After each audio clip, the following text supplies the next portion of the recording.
you worry about a thing. Oh no, every day is just a brand new start. Just follow your heart.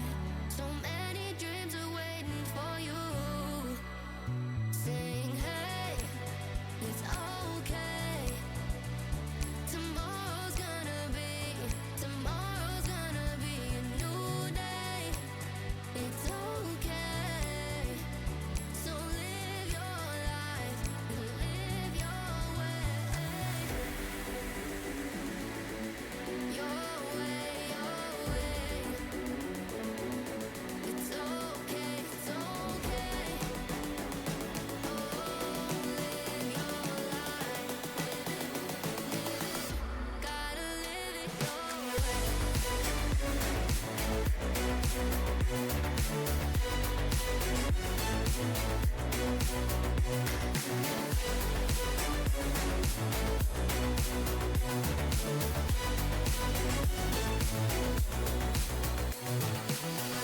Hey you, I know sometimes things may seem unclear. Trust yourself and you will know, my dear. Oh, I know that it's not easy, nothing is. Sing, hey, it's okay. Tomorrow's gonna be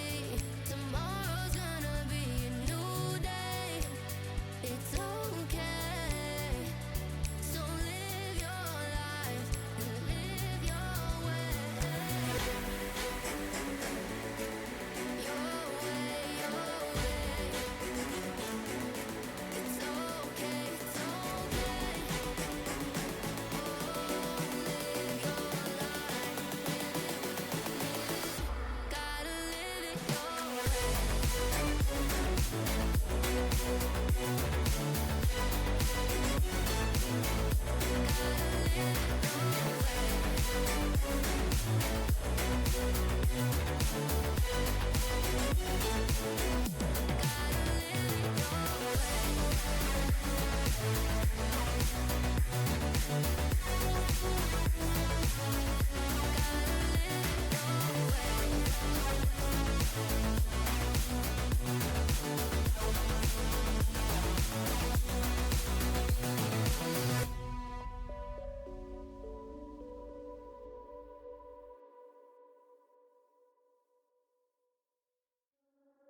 I'm a la la la la la loner, a la la la la la loner.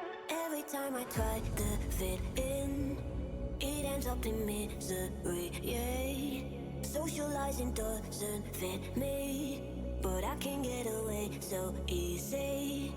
I was born a misfit, don't go with the cool kids, it's all overrated. No, I never missed it. I was born a misfit, don't go with the cool kids, it's all overrated. I just didn't need it.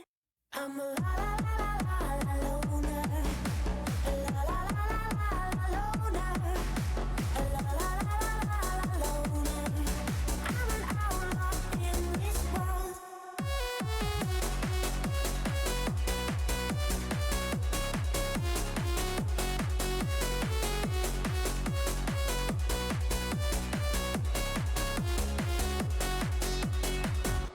I'm solo dancing on your body, crazy on my own but all in. I can feel the eyes all staring, but I don't care about them saying. I was born a misfit, don't go with the cool kids, it's all overrated. No, I never missed it. I was born a misfit, don't go with the cool kids, it's all overrated. I just didn't need it. I'm a la la la la la loner, a la la la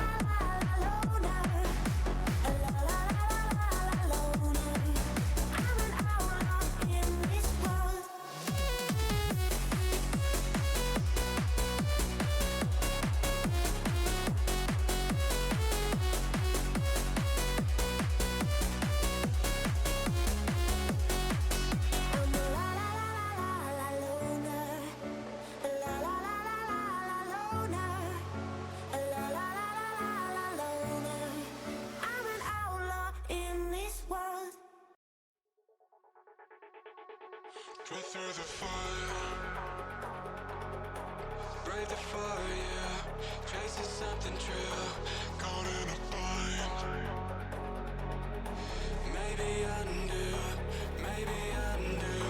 'Cause when every chord felt off and the silence could be better, every motion falling flat, had to leave you, had to leave you. Now you tried to pull me back, like a fool that put you to work. With the pain you left still fresh, I can heal you, I can heal you.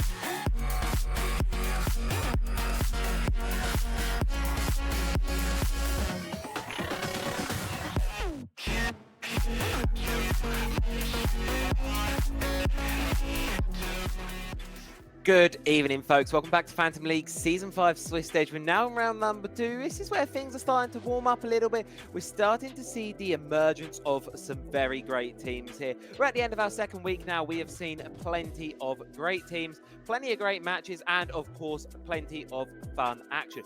Of course, games have already been going. There's been quite a few of them already this week. Already in the 2-0 bracket is Minions, Nexus, Ambition, Crown Zero, Cerberus, and YTFH. Already up there in the 2-0 bracket. One single game away from the playoffs. But one of these two teams tonight, whether it's going to be Entropy or Avox Esports, we're not too sure. But one of these two teams will be joining them in the top chunk of the bracket there at the very cream of the crop. 2-0. That puts them, as I said, it puts them a single game away from playoffs. It puts them a single game from getting to that next stage of the competition, and all that's stopping them from possibly getting there is, of course, going to be winning tonight's match. My name is Jay. I'm going to be host caster tonight. We might have a little guest joining us a little bit later on, but that will be later on indeed. So let's dive into this one. We've got a best of 3 coming your ways, as always, here in Phantom League. So let's take a look at our map band, see exactly where we're going to be heading to. Chalet, Bank, Clubhouse, Skyscraper going to be our first set of bands there. Avox being the little A logo, and then Entropy being the 6 logo indeed. So our first map pick is going to be the map pick of Entropy. That is going to be Cafe Dostoyevsky, followed up by Nighthaven Labs, and then finally to round everything off, should we need it, should we get there, it is going to be Border. Pretty spicy map video if you do ask me. Pretty spicy one, hopefully going to be delivering quite an exciting one, because both these two teams, they have played impeccable games so far. Both 2-0 in the first week of Swiss stage, both incredibly dominant performances respectively. Entropy of getting a 14-0 series. They have a very high round differential going into this game, winning out Nighthaven Labs and Consulate 7-0 in both fashions. Very respective results, but the result of Avox Esports, that was nothing to shy away from either there. Going to Clubhouse and Consulate, winning either map in a 7-2 fashion. So in any other way, that would look spectacular. 2 7-2s, a 14-4 series. That's pretty good metric by all considerations. However, when you're looking at a team that got 2 7-0s back-to-back, I don't know. They look pretty darn good. So definitely two Goliath teams we've got here in Phantom League. But only one of them can go the distance. Only one of them can go all the way up onto the 2-0 bracket. Of course, the loser will be going to that 1-1 even bracket. So it'll be nice, even playing grounds. It's going to be very interesting to see how that one falls out. Of course, in even playing grounds, that's where it starts to get spicy. It's not a bad place to be. It's not a great place to be either. Of course, you're losing one of those lifelines. You lose 3 of them. You lose 3 matches before you win 3, and you are eliminated from the Swiss stage. But still plenty of time to play out. Still plenty of time to iron out the remainder of these issues, and plenty more games to come. But for one of these teams, they could have it done here and dusted next week, win this one, win their matchup next week, and the whole entire thing is going to be wrapped up. So incredibly exciting time, incredibly exciting game, quite possibly on our hands, and we're only moments away from starting. As I said, it is going to be Cafe Dostoevsky coming up first. A lovely little map in Siege. I say a lovely little map.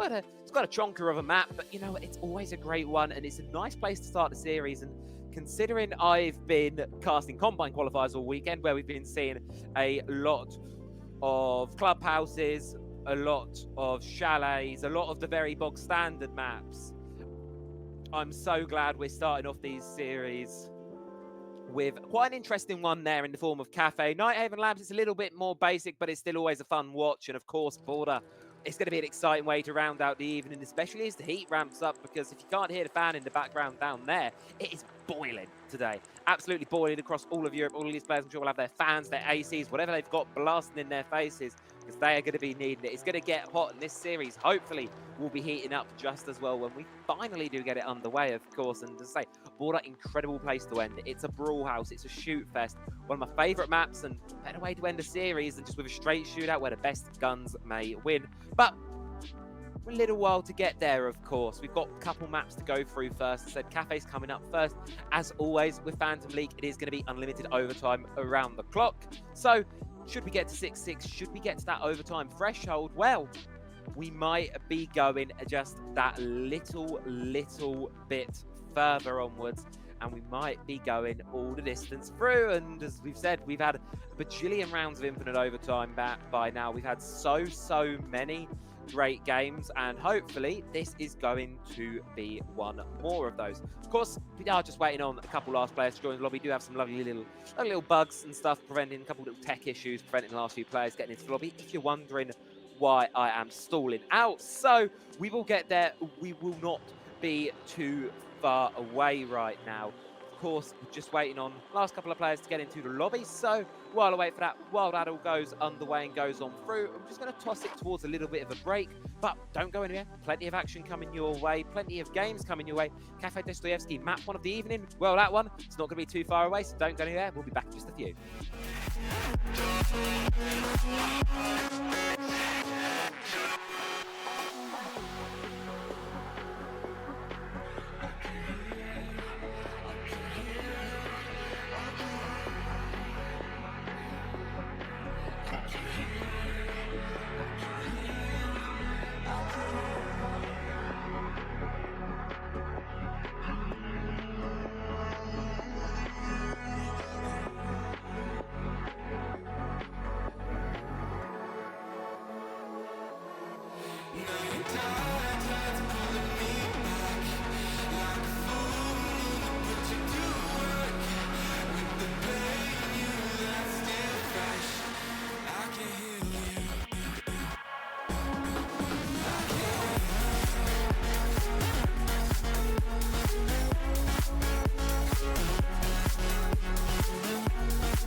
Saw you in a field of ice and snow,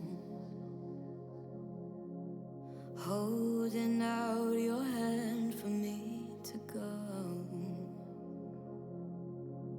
Wasn't scared to see you, always knew it in my bones that something here was bound to take me home. You said you don't know me well, but I'm your angel in white. I'll be close if you come, I'll be just behind you. You're not on the list, but I can get you inside. Use your mind, listen to my voices and guide you. You give yourself over, yeah, you don't wanna fight. If you do, I'm gonna bid you a hard cold goodnight. Baby, hang on to your ticket, you do it alright. And if you don't trust it, hold it up to the light.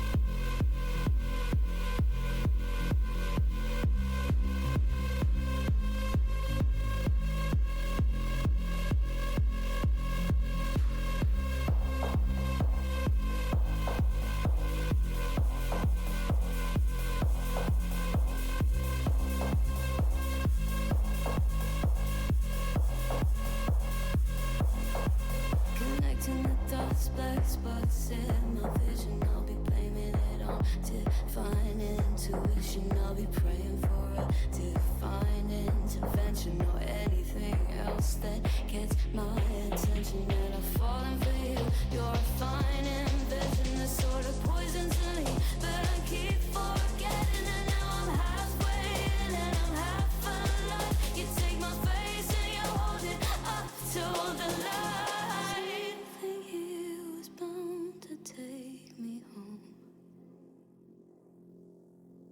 If not you, not here, then I don't know. As above is ever so below. Something here was bound to take me home.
Try to like what you feel. Oh, they try to push you my deal. Take your time to complete. Oh, I ain't wanna rock star. I can't be the one for you, but you let me wait here. I'm impatient, but I take it. I know you know that I won't be fine. Let me fix your scars. Just one call. Oh my God, girl, I'll be down if you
And it feels like it might have been a slight eternity, folks, but I do assure you there is a game incoming. There is something that is very much almost here, and that is, of course, going to be our game here. I'm not sure why it says 1-0 there on the middle part of it. I can assure you it is not currently 1-0, but what certainly is incoming is, of course, going to be our next up and coming map. That is, of course, going to be Cafe Dostoevsky coming for you in just a few seconds. So without further ado, we've stalled it long enough. Let's get into the game. Let's see what these two teams have on to offer. And let's see what this one is going to shape out like here. Welcome into Entropy versus Avox Esport here. Our very first BO3 map of this series, and hopefully it's going to be an incredible one. But of course, before we can get into the game, we need to get through the bog standard, these operator bans, of course, see exactly what we're going to be bringing, see what these teams are going to want to be getting rid of, more importantly here, as there's plenty of options, expecting a shield ban most likely at some point from the attacking side, and well, no, it's actually going to be the ace ban, mirror ban coming on through as well, latter of which totally understandable, totally expect that one, of course. It's a common ban for a reason. She's got amazing power positions throughout the entirety of the map, and no surprise to want to see her removed from the game here. Question lies in, what does the second one go on through? And well, it is going to indeed be the Brava and the Valkyrie. An interesting set of attacking bans there. Defensive ones, not too out of the ordinary. But we will have to wait and see what gets going on with this one. The action is all about to go underway as we head towards the top floor for our first round of the map.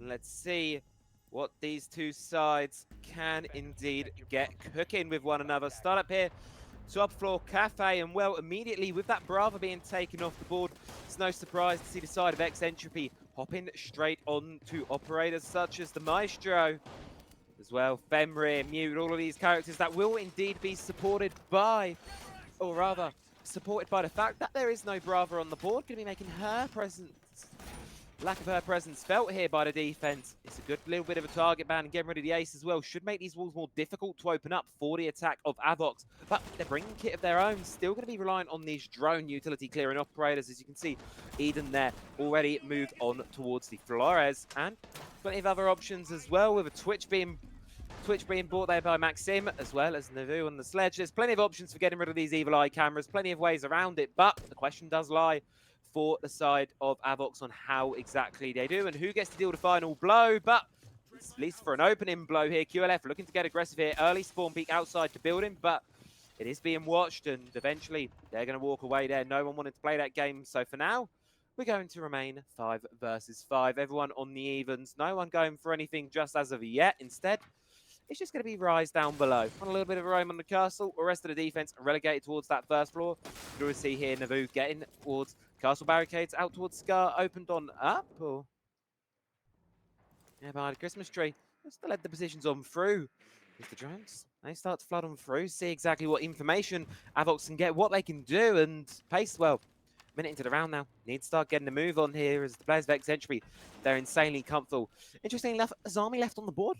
Not being brought in this particular round, a common hold here on top floor cafe, but not going to be an option for this round. Instead, it's just going to be something that they're going to leave to the wayside for just the time being as frag grenades come on through, drones going, and you want to start to see these players start to make a little bit of progress here. You can see Eden's been relegated to watch that run out there on the back drone. That is their current job for the time being. Ensure that no one is going to be getting through that position. No one is going to be breaking on out, but already they're trying to contest here, and they're having a difficult time doing so. Shinji playing up here inside the washroom, going to throw a C4 out the window.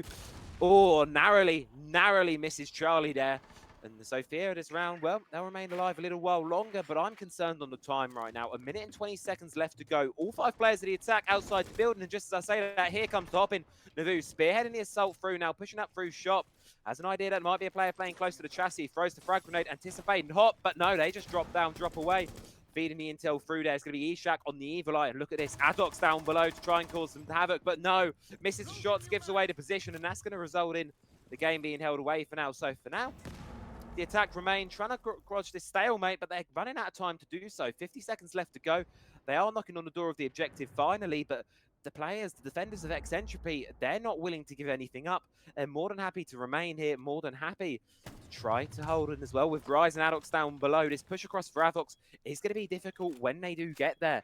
So, and they have the idea on the players down below, but it's not before Rise can catch one. Yaskiki does get one back the first way, but Rise is just better. Second one down there, down below. 4 versus 3 situation right now. Charlie pops in towards Rush Room, takes his power position, but trying to find a way out. Do they know about the player on stairs? Does not seem like so. Atox swings out. Shinji confirms the kill. A double there for Atox, and it all leaves it on to Eden. Stuck outside a cigar. 15 seconds to go left on this one. 1 versus 3. 5 seconds to find it. Not going to be able to. And Entropy, they're going to hold on to the first floor here. Incredibly strong first round as they take their first top floor defense and start off this map with a 1-0 lead. And it's a good round from Entropy there. I can't help but feel it was handed to them into the way. The fact that Avox were just a little bit too slow for my liking there on the attack. It took a little while to get things going. It took them a while to seem to really decide, I think, was the main factor there. They weren't really sure what they wanted to do with that round. They weren't entirely convinced on how they wanted to play it through. So instead, it took them a bit too long, and unfortunately, time was the big factor there, and they just had to kind of push blindly, and unfortunately, pushing blindly in Siege rarely does it ever go well. Of course, only a single round of, well, many to come, quite likely here as Entropy. Well, 6 more still going to be required here to get themselves on a lead right now. Of course, this is their map pick. They wanted to come and play Chalet. They wanted to be here. And they get started on the defense side as well. It's going to be a good showing for them. Good place to start. I have to wait and see what they can make happen with it, though. Final set of defenses come on through now. And we're seeing a little bit less from this Bravo band. Of course, QLF is still going to be running around here, but immediately I like the response from Avox there. You can see Navu already hopping on towards the gridlock. Operator, that's good for denying these flanks, as well as send Charlie in on the blitz to try and hunt down these roamers. It's going to be a key part of this round here for the attack, making sure they're dealing with these roamers effectively, because as you can see, there are quite a few of them throughout the map. Atox and QLF looking to cause a lot of problems, and the former of which, well, tucked up in Cigar Lounge, peeking out of windows, can likely hear the attackers lurking about, skulking about on the roof. But the question is, what do they do with this information? Well, there's feet holes on the hatch drop, and following the recent changes in Siege X, you drop down, you are going to be unable to really shoot back in a straight line. So it's an easy mop-up kill for QLF here if they can make something happen. Of course, the attackers, though, they're going to have to be careful. They're just getting the drones on through.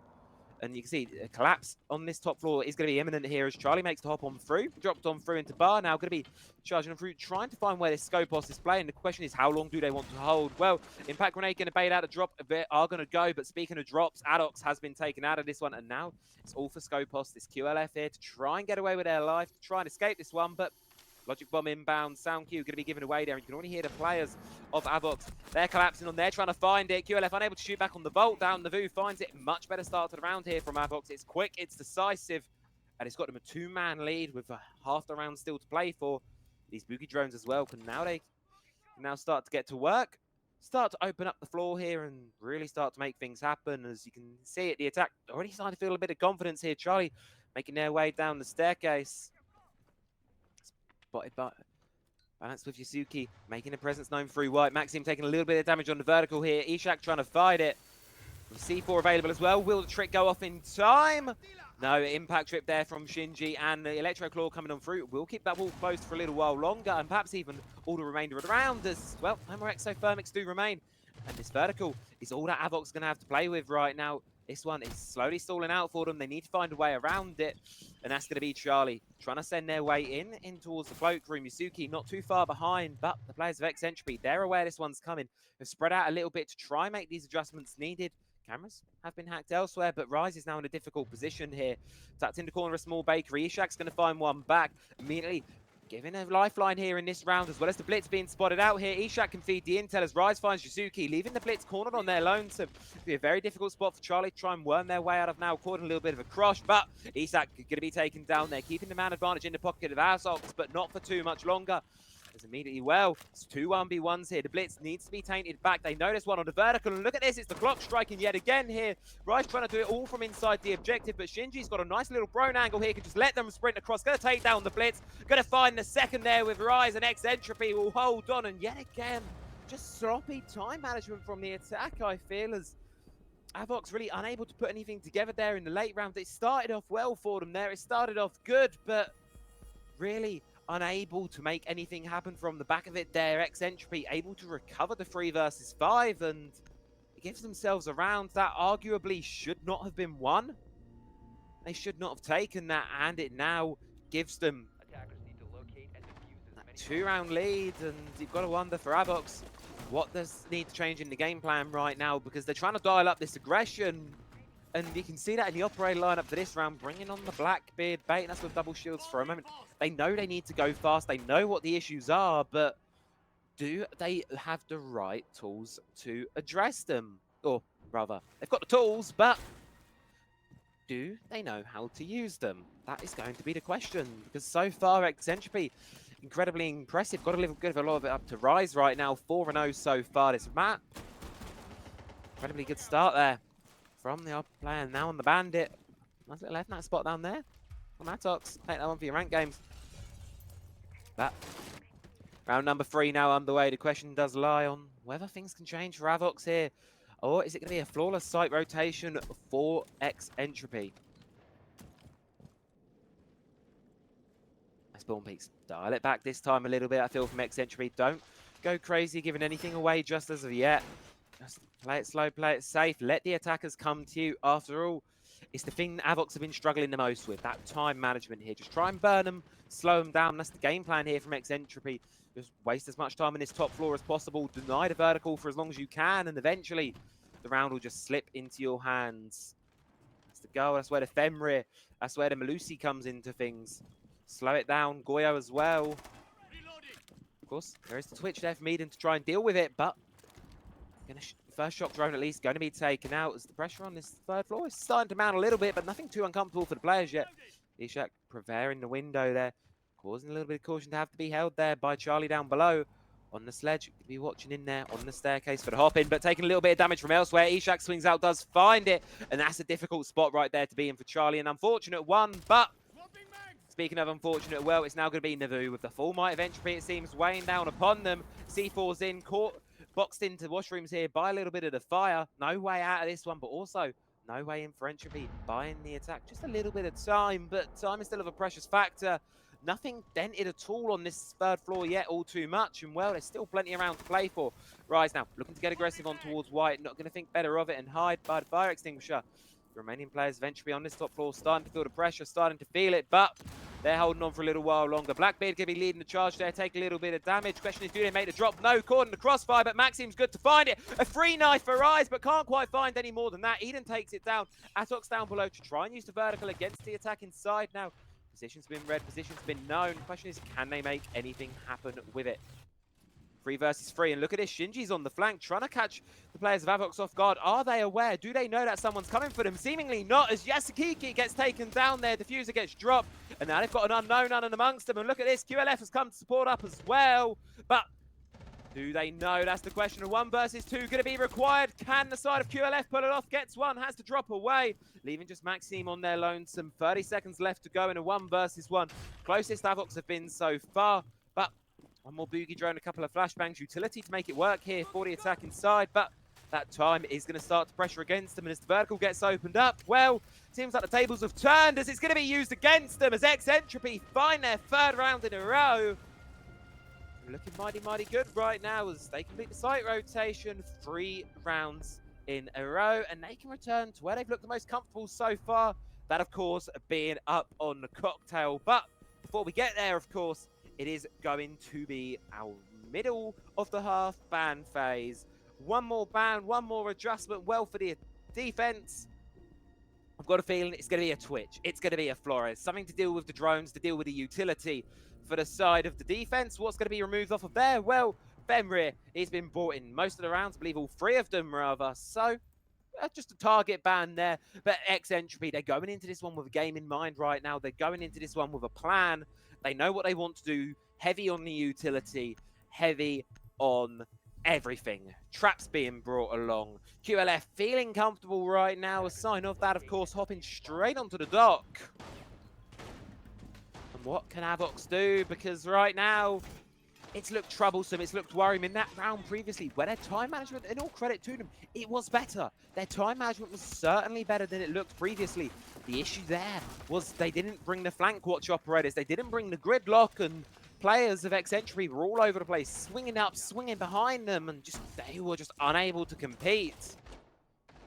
And as you can see, it cost them the round, it cost them a lot, so we need to see some changes coming in here from the side of Avox, of course. Entropy right now, though, they'll be incredibly comfortable. They'll be quite happy with this one. As we head in towards round number 4.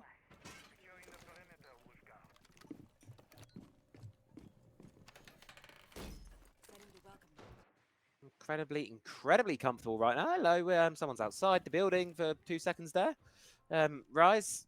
Get you 5 and 1 now, but at least let them get in there. I mean, we've not seen any spawn peaks yet. We've certainly seen it be tempted, be baited out by the side of Entropy. They really wanted to give it a go, but Avox not played privy to it yet, not been really trying to contest it, just been playing a little bit slow, and I think that's the right call at the moment, because right now, it's not going great, but perhaps greatness starts small. Pick onto Rise, the star player so far. Perhaps get a little bit too aggressive for their own good there, as Charlie finds a nice little opener there first of the game, and that's going to be a good start there for the attacking side.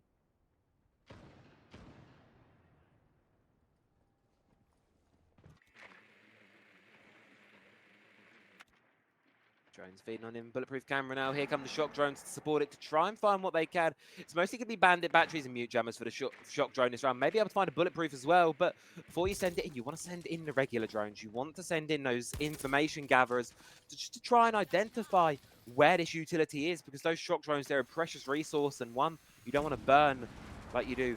Flank watch there as well, placed by the Traxings, allows a easy drop into red now.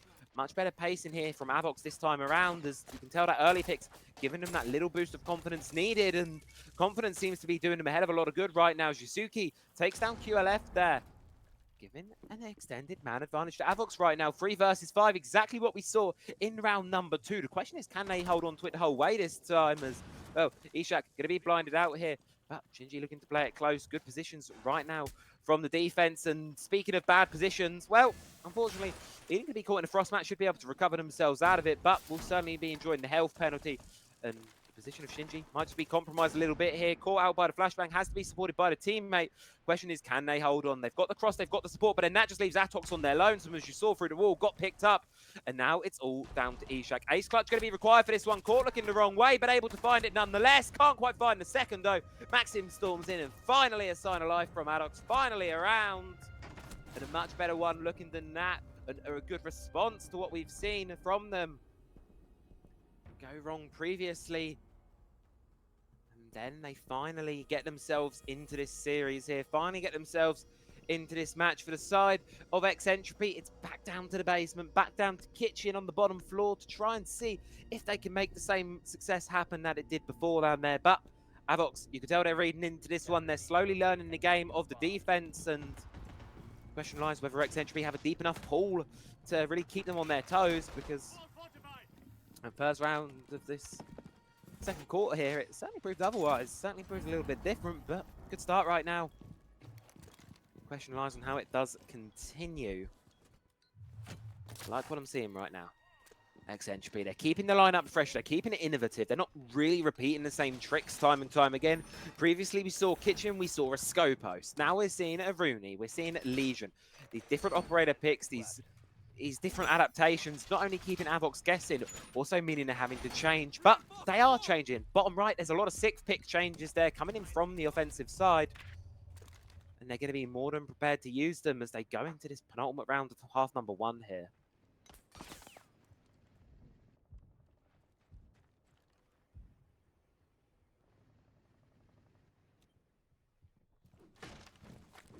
It's another quiet start to things. No one going crazy for anything just as of yet.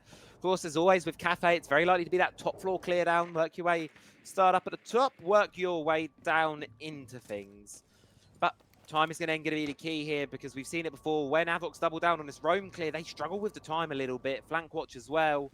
They need to make sure they're moving with a good pace here, and they need to get into this top floor sooner rather than later. They should know it's clear, as you can see from the, well, the compass down in the bottom left there. All 5 players of Entropy down on the bottom floor. No one really playing anything too aggressive just yet.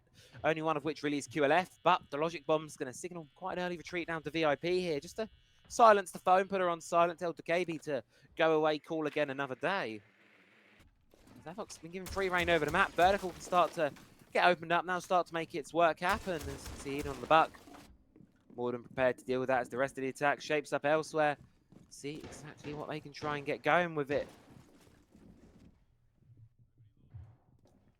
This attack, well, after round burn, attention's starting to focus up on this hatch. You can see the track here, the track stingers going. That, of course, is going to prevent a lot of the play here. Any flanks going through from the side of Entropy. They're on the bottom floor for the whole of this round, and they're not going to be moving onwards from there.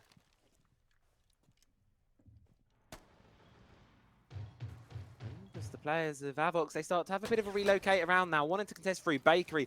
You see it's Rise left up to move to deal with the task. Is he aware of the second player there outside of Big Bakery doors? And there's one watching from the Little Bakery window as well, but he can't do it. But not before the Blitz goes down there. Charlie, the first one taken off the board there, spraying for more, trying to find it. DMR v DMR. Well, turns out equal guns, equal and equal trade.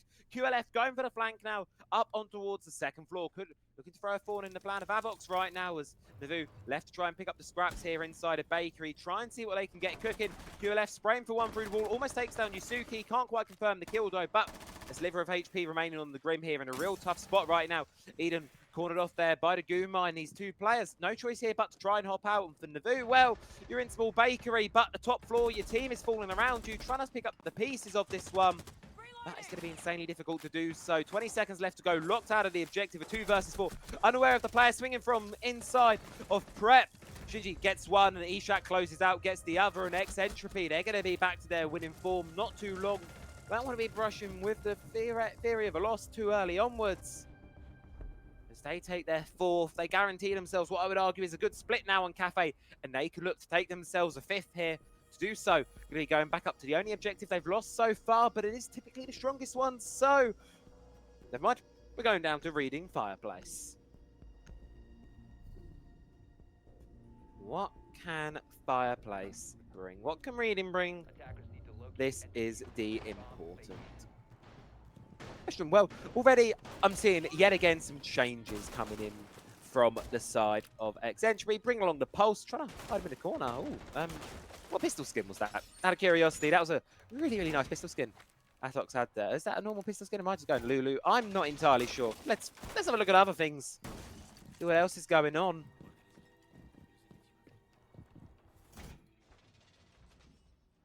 You agree? And of course, for all of you at home, thank you for tuning in. Thank you for watching. Do massively appreciate it here, as I'm sure all of the players, all of the teams do as well. Always nice to have you all on in, and there's actually quite interesting predictions for this one. 55, I believe, for Entropy, 45 for Avox. Insanely close predictions. No one really able to decide between these two sides who is actually going to be taking the lead, who is actually going to be winning this first map out, of course. Right now, Entropy look incredibly good, but never know what happens. Second half could change the tale, change the story. Things could certainly be a little bit different. Especially as, well, Avox, their biggest foe so far, I would argue. It has been the clock, and, well, the clock's working for you, not against you when you're on the defense. You never know what might just change for them. How Entropy deal with it, that is to be seen. But right now, what needs to be seen is exactly how QLF is seeking to hold off his first floor. Sees the player on the rappel, almost gets Charlie, but now caught in a really difficult spot, prone behind the table here. Pressure mounted up on the world there. Charlie with a pistol finds it, takes them down. Prompting hopping from the Vu here. A good start to the top floor clear, coming in from the side of Avox. Ishak and Rise, supported by Shinji, left to try and support the fort, hold it down. Peek out swing comes on through. Suki taking a lot of damage there, but not going to be enough to confirm anything just as of yet. As the attack continues to advance on forwards, but look at this, Rise playing it close and tight with the shotgun here. Could try and get something sneaky going if they're not droned out. Have the yellow ping on through. It's just waiting for that prime moment. Just waiting for that pristine spot, but they have no idea. Navu gets taken out there. Swinging on through, Rise looking to get a little bit close now. Does eventually get dropped. Leaving Ishak in a very difficult situation, very difficult spot. But Atox down below with the C4, down below with the heartbeat scanner, could make a massive play here from this spot. Sees the player standing still, sees the player on a drone. C4's going to go, C4's going to find, and that's man advantage back in the pockets of Entropy right now. As they look to try and seek out the final minute of this round, ride the wave. Charlie moving on through now, but nothing yet left to be found on this top floor. And with your key vertical operators dead, all they can hope to do is push on horizontal, push on in, and try and clear this one through. 3 versus 2. Advantage Entropy, 50 seconds left to go. And you can see Atox feeding the intel on through the defense. They know what to expect. They know what to anticipate. All they need to do is hold strong. They have the idea of the player coming in towards reading now. Ishak going to be watching that angle. Sees the Camel Hive come on through. Shoots. Does give away the position. Pre-fires onto the angle. Takes down Yasuki. Leaving it all up to Charlie. F2 in hand. 3 players to kill. 30 seconds to go. But falls into the fire. Gives the game away, as well as Atox feeding the information on through. 20 seconds to go. Every single gun of Entropy going to be watching you. There's very little way out of this one with diffuser cold as well. Very little time. On top of that, everything is stacking up against you right now. Entropy looking almost guaranteed, or dare I say, you know, they are going to take this one. 5-1 half for the side of Entropy. An incredible showing from them. As Avox really struggling there with the clock on their attack, struggling to win those gunfights, and Entropy take themselves a 5-1 half rather. Looking incredibly, incredibly good. But before we can get there, before we can get to the second, it's a second half, it's a second game, and we are going to have our operator bans, but we just don't have just new bans, of course. We might have some new bans, but we are not going to be alone. Ladies and gentlemen, I'd like to give you a warm welcome to Dara, who's now going to be joining us on the stream and for the remainder of this cast. Dara, how are you doing? Hello, my friend. Sorry about that, everybody. I've been quite the busy bee, but we're here. That's all that matters. Yeah, not too bad. I'm actually looking forward to casting some more Siege. Hope the game has been good so far. Oh, you know what? Entropy been amazing so far. Incredibly aggressive, incredibly fast. Avox really struggling with their time management, but clock's now working for them, not against them. So maybe things change. Of course, you've joined us at probably the perfect time. Second on half, the nice little reset point as Cafe still on map number 1 here, and as we head through operator bans, what you thinking on those ones? Well. Okay, let's see what we're doing. So, Cade and Ace. Okay, so obviously Cade's a very obvious one. I see that ban quite a lot. Cade, obviously such a versatile operator, just able to throw those rotillas on any reinforcements. Obviously on the hatches as well. So obviously that ban coming out is pretty an obvious one. Lots of people, again, banning him this season. Ace, though, again, a hard breacher taken off the board. It's either him or Thermite usually, but yeah, it's pretty obvious bans, but Mira as well. Yeah, one that really catches my eye there is going to be the Grim. Of course, we do see a lot of him nowadays. He's definitely certainly got his strengths, but he's not one we see given the respect of a ban a lot. He is strong, and I'd argue we probably should see more Grim bans, especially late round execute bit of time. It can be difficult to deal with him. It can certainly make things harder, especially as a defensive side, to try and... Oh, what the hell's going on there? What the Camera, hell's going on please. there? Oh, I tell you what, the technical issues tonight have been. Woo, I was gonna say, yeah. It's been. I've been walking past the computer every now and then and seeing the stream starting, and I'm like, oh, was it supposed to start half an hour ago? Yeah, and yeah, something else I wanted to see a little while ago that we didn't see at all from Entropy. This is Army hold up here, so what I was wondering about earlier, folks. Oh, okay, Shinji's just got an opening kill there with a FAMAS. Nice and easy. Yasuki, take it off the board. That's the Fenrir gone, and the difficulty with that one as well is he's not relocating those FNAT mines anymore. Whatever was active, well, that's how it's going to remain for the remainder of this one. And obviously red hatch already broken, and balcony hatch as well. So do they go for a synchronized push here, or do they have something else in mind, Ravi? What are we thinking? This is the question. I mean, right now, Entropy, I've got a question in the utility game. They've got a lot of drones, sure, but those frag grenades, you want to be saving them for the Kiba barricades. You want to be saving them for the castles, not opening rooftop hatches with them, but no one's got any dedicated soft breach. It's a bit of a puzzler. I won't lie from the side of Entropy, but you know what? They've got man advantage. Half the round left to play for. Plenty of time to do so. So I'm not too worried just as of yet, but they do need to start shaking out these positions towards Cigar. And just as I say that, well, it is going to be vacated nice and open up now. And even just Navu in washrooms to try and hold down the fort. Yeah, the usual site setup here. Lots of angle. Oh, Shinji. Well, Okay, guess well, one gets there you traded go, back. Travi. There you go. That's it. I mean, you know what? I'll take the trade there for the side of Entropy. They'll take it. 4 versus 3, still holding this man advantage right now as the push across is slowly coming on through for the attack, formulating through.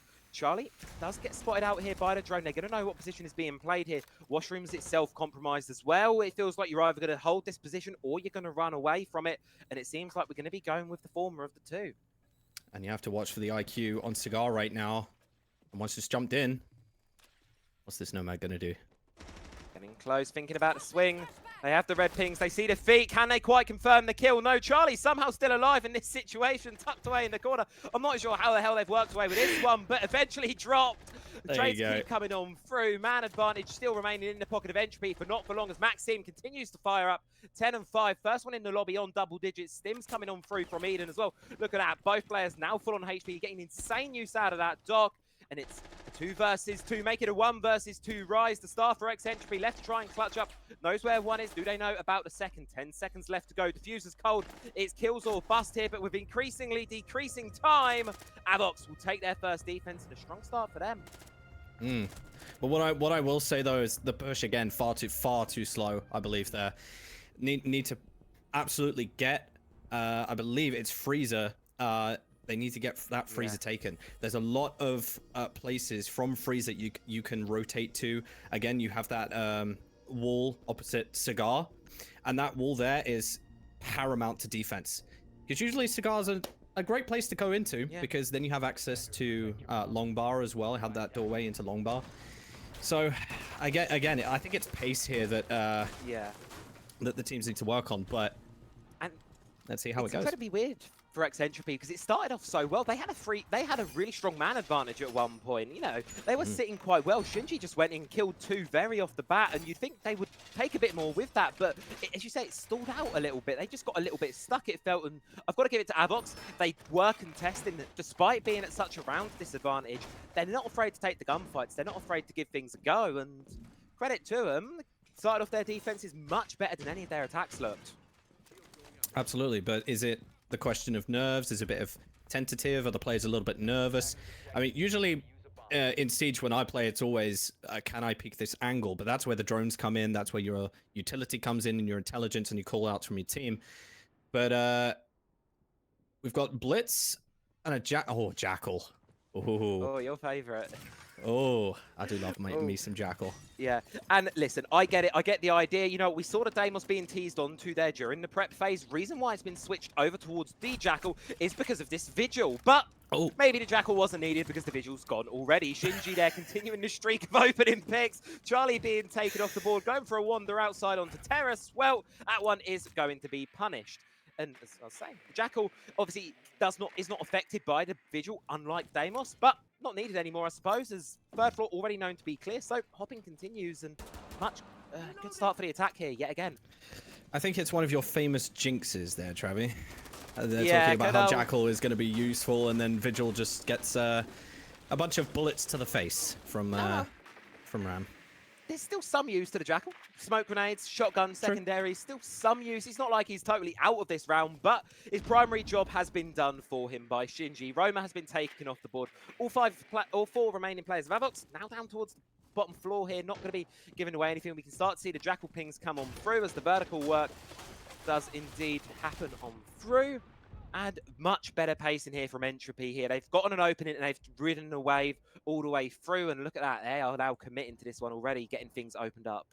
This is fantastic vertical play because they can see the entirety of A site probably from that vertical. But what was that about fantastic vertical play? Maybe it's me who's jinxing now.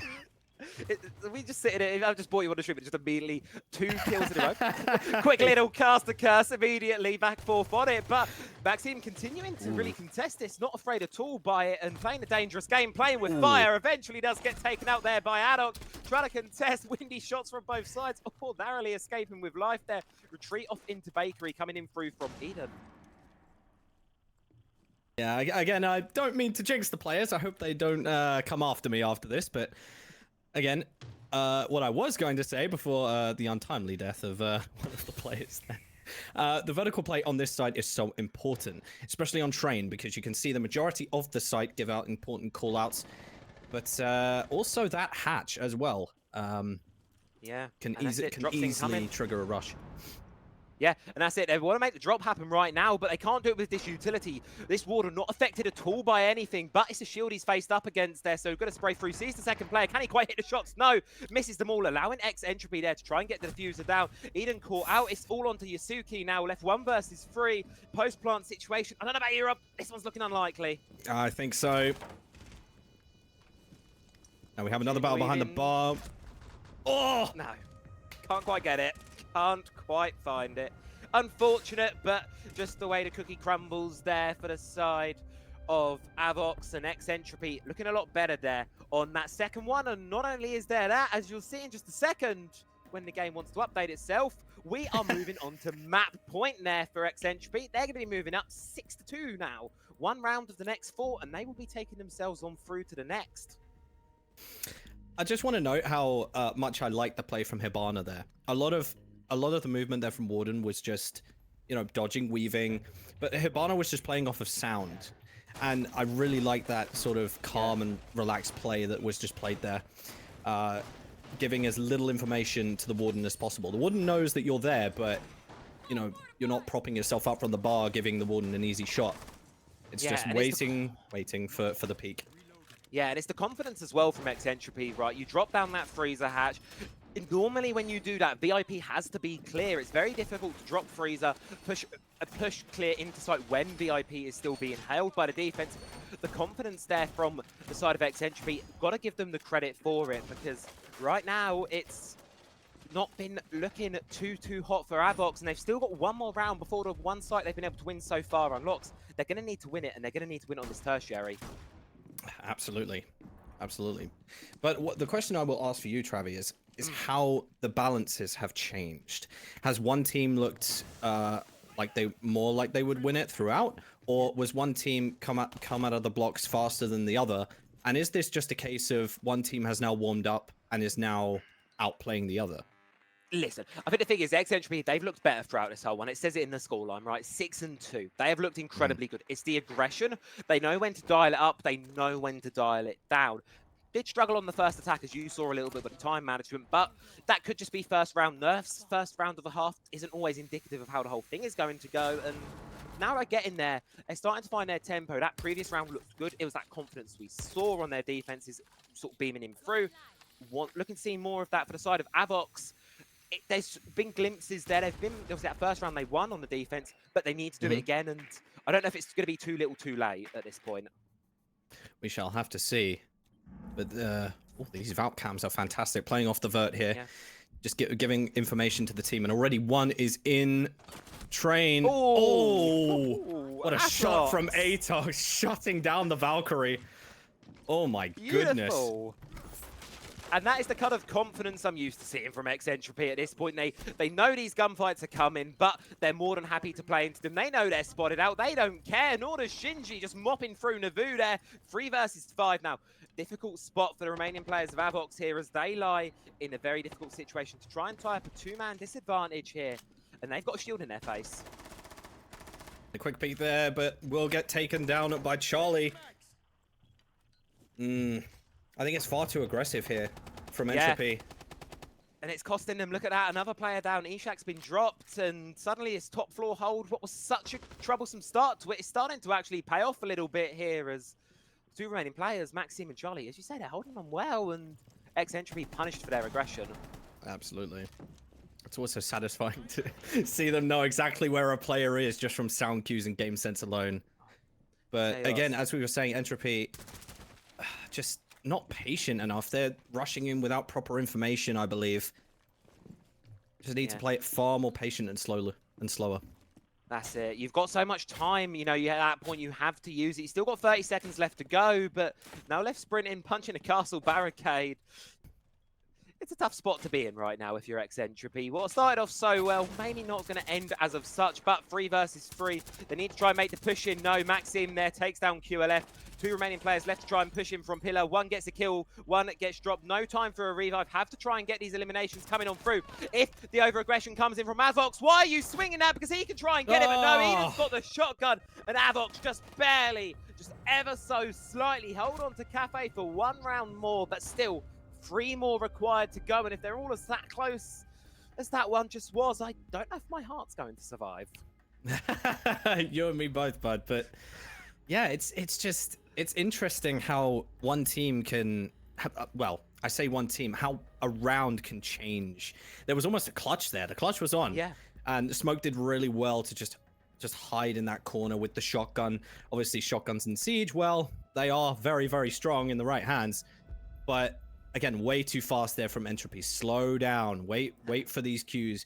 Let your teammates drone, gather the information, and then start to push the defense. Squeeze the defense. You had 2 players in the same place. It could have easily been swung by 2 players, 1 for each. Just play with each other. Exactly. Play as a team, Siege is complicated, but it does a bit all at the end of the day dumb down to that, doesn't it? You just play as a unit, play as a team, and well, Avox, they can return up to this top floor site, won it previously, first round of the half, and obviously be looking to do so same yet again. The question lies now is different operator lineup. Eden hopping on towards the Echo. Oh yeah, indeed, but that could be, well, obviously Echo can disrupt the plant, so I wouldn't be surprised if Eden plays from Freezer, which is usually where my Echo teammates usually go and die a very painful death from a rogue fuse charge. But I'm fairly sure that won't happen in this game. Yeah, I hopefully not. I would really, really hope so. Oh, Mishak taking a little bit of damage there early on. Nice. Ooh, a little spawn peek. Little spawn peek action. We've seen it teased. We've not seen any successes from it really yet. I mean, I have to wonder, with of course that Valkyrie ban coming in on through, I have to wonder whether Eden's just using that as perhaps a substitute, as maybe more wanting to play that Echo. Is that just a substitute for the lack of the Valkyrie, or is that something that you want to really play on? Either way though, this round seems like it's going to be going really, really fast. Look at that, Maxim already really low HP there. Yeah, from that window shot outside, and it seems like Entropy, they got punished for their over-aggression in the last round, but doesn't seem like they're slowing down. No, absolutely not. But it's, again, going for that balcony hatch, watching Skylight as well. Skylight's horrifying to peek. It's a 50-50, but one gets taken down already from Ram. And, well, I don't really know how to feel about that with the arm sticking out there. I think that might just be a cover problem or a cover mistake. It's an issue as well. It's Maxim. You look at all of the players on Avox right now. Of the 4 that remain, 3 of them are negative, and by quite a large margin as well, really. I hate to talk down on them, but Eden's the only one bar Maxim really putting anything in the kills department right now. And that is going to need to change if Avox are going to bring this towards an overtime. But with the star player taking off the line, it's an opportunity to go and get some more kills. They've got a minute and a half left to do so. The attack needs to make a move on. We saw when this play was played before, it was a bit too slow towards the end. We need to see that change here for the side of Entropy now. Yeah, good decision there from his army just to take away that line of sight off into, I believe it's long bar, just to make sure that she can't get shot from that direction. It's very smart there. And that's exactly why. There you see the player from Entropy taking out that barricade. And do they know that Charlie's regressed? Because look at this maybe. aggressive position being held up. They don't know. It could be an absolute freebie. Yes, Yeah, they thank know, you. but it doesn't matter. Eventually, Avox, they're going to be dropped, taken down. Could still be recoverable there from the side of Entropy, using the Lion scans to just hold the defenders in place right now. Try and facilitate this revive to come on through. But first and foremost, you need to cross this very dangerous spot, and it's going to be a hard one to cross indeed. But revive's going to be stuck through nonetheless. But the problem of Charlie still does remain. Oh. Almost called a Pokemon. Azami had to get out of there really, really quickly, but unfortunately is taken down. Oh, and a great shot coming from Yasuke. And kills left, right, and center here, Travi. That's it. Kills flying all over the place, but at the end of the day, it's evens. 2 versus 2. All 4 players that remain. Look at the HP on them all, Rob. Slivers. Oh my goodness. Nothing left in the tank. 1 bullet. 2 bullets could end this game. 2 bullets could end this map, but they're going to need to be 2 from Ishak. 1 versus 2. 10 seconds left to try and find these eliminations here. No clue where these remaining players are. Just has to try and push.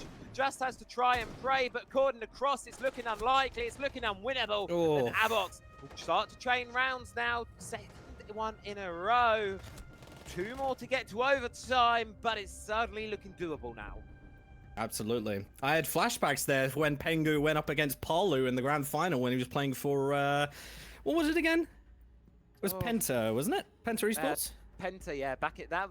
Yes. Well, I would remember, like, back in the day, like, recover a history fact from many years ago. That one, I'm like thinking, like, oh, that's a long while ago. Yeah, a flash in the past. Yeah, absolutely. I was watching some Pengu yesterday, actually. It made me think of that. Yeah. So, oh, there's my veteran status coming in. Yeah, old man hours. Don't, you'll make me feel old. What I will say, though, Travi, is it's great to join you again, my friend. Oh, it's always a pleasure to have you here. Hopefully, all of you folks at home. Rob, do you want to give a quick intro to yourself? You know what? Most of the folks probably watching here will not have heard your lovely voice before. So, well, we got 35 seconds before things kick off. All right. Hello, everybody. My name is Rob, but most people call me Dara.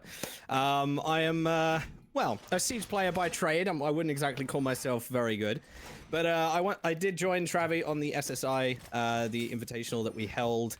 It was great fun. It was first LAN event, and only my 2nd time casting. This is my 3rd one now. Yeah, trying to learn the ways, and I can't think of any other better teacher than Travi, who's an incredible caster, fantastic person as well. But yes, in my spare time, I do mix music and DJ. So, but yeah. Let's get back to the game, shall we? Let's get back to what's important. Let's get back to the game. Exclamation mark talent, folks. Do go drop Dara a follow. Of course. Both our accounts going to be linked there, so do go give a follow because there'll be plenty more action. And, well, the action for this round looking already. Maxim looking to get that C hat through to Scarlet. You said how 50-50 it can be. C4's going to go, but no, the gamble's not going to pay off this time. Ishak will walk away, full HP. Yeah, that C4, that scares the life out of me. Whenever you hear that zip, or that zip of the Velcro, you think, where's it coming from? Especially on that skylight as well. Can take your life away in an instant. Yeah, Ishak lucky there. A couple seconds perhaps later and maybe would have caught, but either way, going to remain alive for this one. And an oddly quiet start to this one, considering how the last round went. We're a minute in and we've barely seen any shots fired, no damage taken by anyone in the lobby, and so far. But nonetheless, Avox, they've been forced away from the top floor. Oh, never mind. Eden gets first.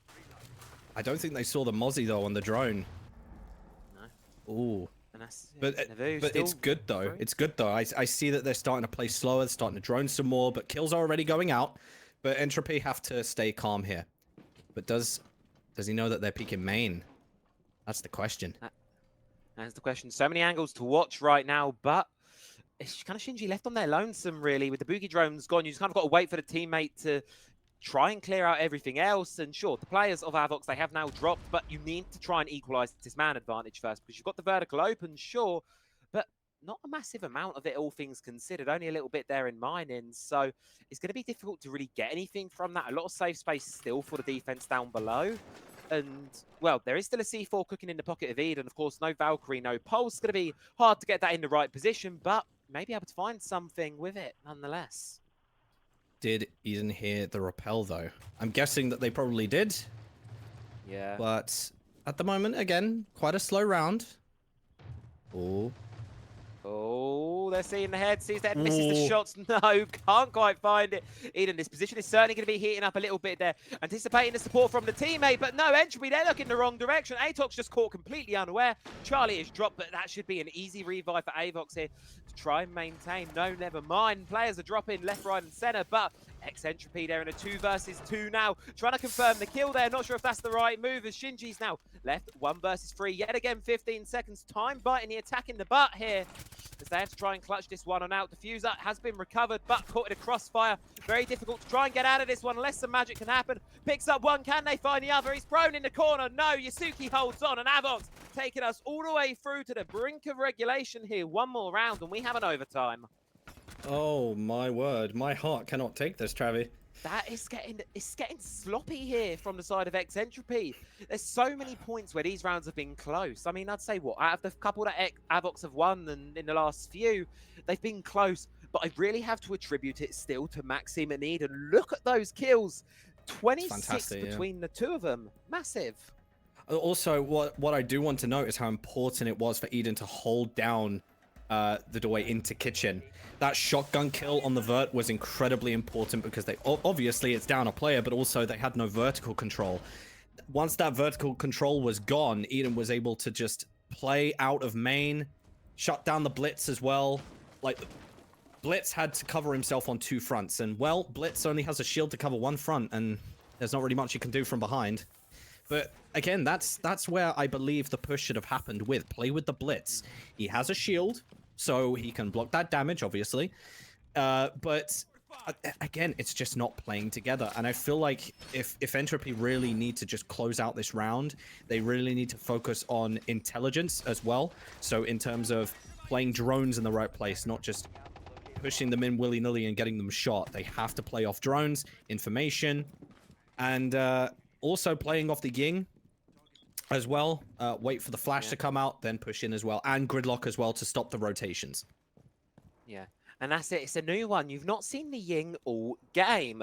Interestingly enough, one thing that Entropy did incredibly well on their inaugural half on the Cafe was actually that adaptation. They were constantly changing the pace, constantly changing the lineups, and it's something they're doing here as well. As you say, bringing the Ying, Brava as well is something we've not seen from Entropy yet. Trying a bit of a different lineup here. I like the Brava because not only does she bring the clutch drone, she also brings all of that secondary destruction utility there. So just adding a bit of more versatility to the operator there, added a bit more options to the pool there, certainly going to be beneficial to them. Of course, it does question on how you're actually going to make the push in here, as the defense, well, they're going to be quite happy to hold this, but you've got to clear this 3rd floor out first, right? Absolutely, but also taking away that utility. That's why Brava is so strong. And again, the less utility that the defense have to locate, give information, the less chance they have to pull out the round. But again, quite a slow start here. We're 1 minute 40 seconds, and not really much happening. There's a couple pushing into Cigar right now, and grenades coming out. Yeah, players are going to drop, and Avox deciding they'd rather escape with their life there, but Yasuki just runs on out, and oh, I like the spot from Rise there, sneaking on down. The question is anyone aware? Of course, you've got to be careful, because you know there's players of Avox roaming all around the map right now. You know, there's people all over the place. You see the head of one, but can you go and get the kill? That's the question, because the kills are certainly flying the other direction. Avox want to get this one into overtime. They want to try and get this across the line. And right now, it's looking like they're going to be able to do so. 2-man advantage to Ying. Your execute utility gone. It's going to have to be some magic from Rise here. We saw it earlier this half. Called off a little bit lately, but one back the other way on towards Charlie. Intel onto the 2nd. Could still try to make this happen. Rise has to play off this White Stairs right now. They are the sole defense right now on White Stairs, and they've already taken down 1 defender, and that's Fenrir, so definitely holding this angle is stopping Avox in their tracks as well from playing off vert, but that grenade comes out and he has to rotate back towards Pillar. Goes right back.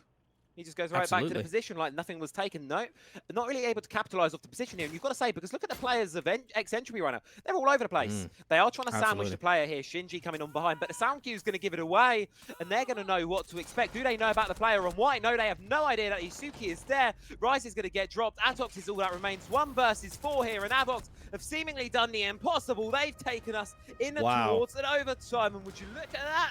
All the way through, and you know, oh, there's a surprise waiting for you for the folks at home who are just joining us here. Your first time watching anything here on Phantom League.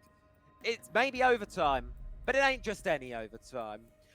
Phantom League, every single game is infinite overtime. So buckle up, get ready. We could be here a little while. Well, make sure you have a drink too. I've got my drink. I've got a nice Tango apple because straight out of the fridge as well, so it's ice cold. Especially with how hot it is currently in the United Kingdom right now. What do you complain about that one quite a few times on here today? Oh, you've already beat me to it. I see. Yeah. Yeah. Not It the only has been boiling hot, but also a bit like this competition right now. 6-6. It's giving me a flashback to Pro League. Yeah, and this is the thing as well. I'm sort of sitting here and I'm going to myself right now, is I'm surprised with how good Entropy looked in their first half. They did not look good on those attacks. It just got worse and worse, if you ask me. It started off all right. They got the round, and then just as soon as they got that one round, got up onto match point, it's like the pressure of that final round just caused them to crumble. We do see it from time to time. I'm not going to take it away from them. It's the thing we see these teams do. You get to that 6-round threshold, you're about to close it out, and then suddenly you just panic. Whatever comes through, things change. But it's given Avox an opportunity, one that they've really been granted there, and now they get an opportunity to steal their opponent's map pick from them. Could you argue that they are a defensive main side? And that's kind of the Both weakness teams that are. Yeah, and that's kind of the weakness sometimes with these sides, is that with Siege, it's paramount that you're good at both defense and attack. Yeah. You know, it's a two-sided game. So you can be good at defense and win those rounds, sure, but on attack, it's a bit like Counter-Strike sometimes. It can go one way and then go the other. Yeah. And the other difficulty in the mass really with it is right now is, of course, us being on infinite overtime. It's not like normal where it's a mini best of 3 of rounds. You can play 2 defenses. You'd argue Entropy have the advantage. No, they need to close out both an attack and a defense to win this one. It's very difficult to do. And right now, I feel we could be here a while. Actually, shots coming out there from Legion, from Cigar Lounge, almost connecting on the head there of the Hibana. And they're already pushing up red stairs. Yeah, that's it. And on Already balcony. from Avox. Yeah. Good start here from Avox. Certainly much better than what we've seen from them in their attacks before. Started to make the quick entry across. They have the intel. They have the feed through. They know what to expect. And these players on the top floor of Entropy right now, they are going to start to feel this pressure just a little bit. See the rope on the rappel. No, can't quite hit the shots there. Rise, no choice but to drop away. But Ishak ready to try and mop up the pieces here. Able to take down Yusuke. Finds one back the other way. Early man advantage going the side of Entropy. I do believe that was actually an accident there from Frost. I'm not sure, unless you would say otherwise, but I think it shot just a bit prematurely there. C4 goes out, just narrowly misses. And Pulse, as always, a terrifying operator. Oh, yeah. But look at this recovery here. Avox, they've lost a man, but look, they've been able to take down Ishak. Atox as well, very low HP. It's a difficult spot now for the defense as they feel a little bit outnumbered, and obviously with a dock off the board, unable to heal. They're anticipating a run out, but no, it's a bait from Charlie. 500 IQ, bait him out with the phone sound and pick him up as they go for the swing. Advantage has been handed right back to Avox here as they're really starting to run away with this one, it feels a little bit. Absolutely, but the IQ there shooting through the floor, trying to catch the very shiny bald head of Pulse. And some shots coming out here from Charlie, but Shinji already gets taken out. Just that swing as well.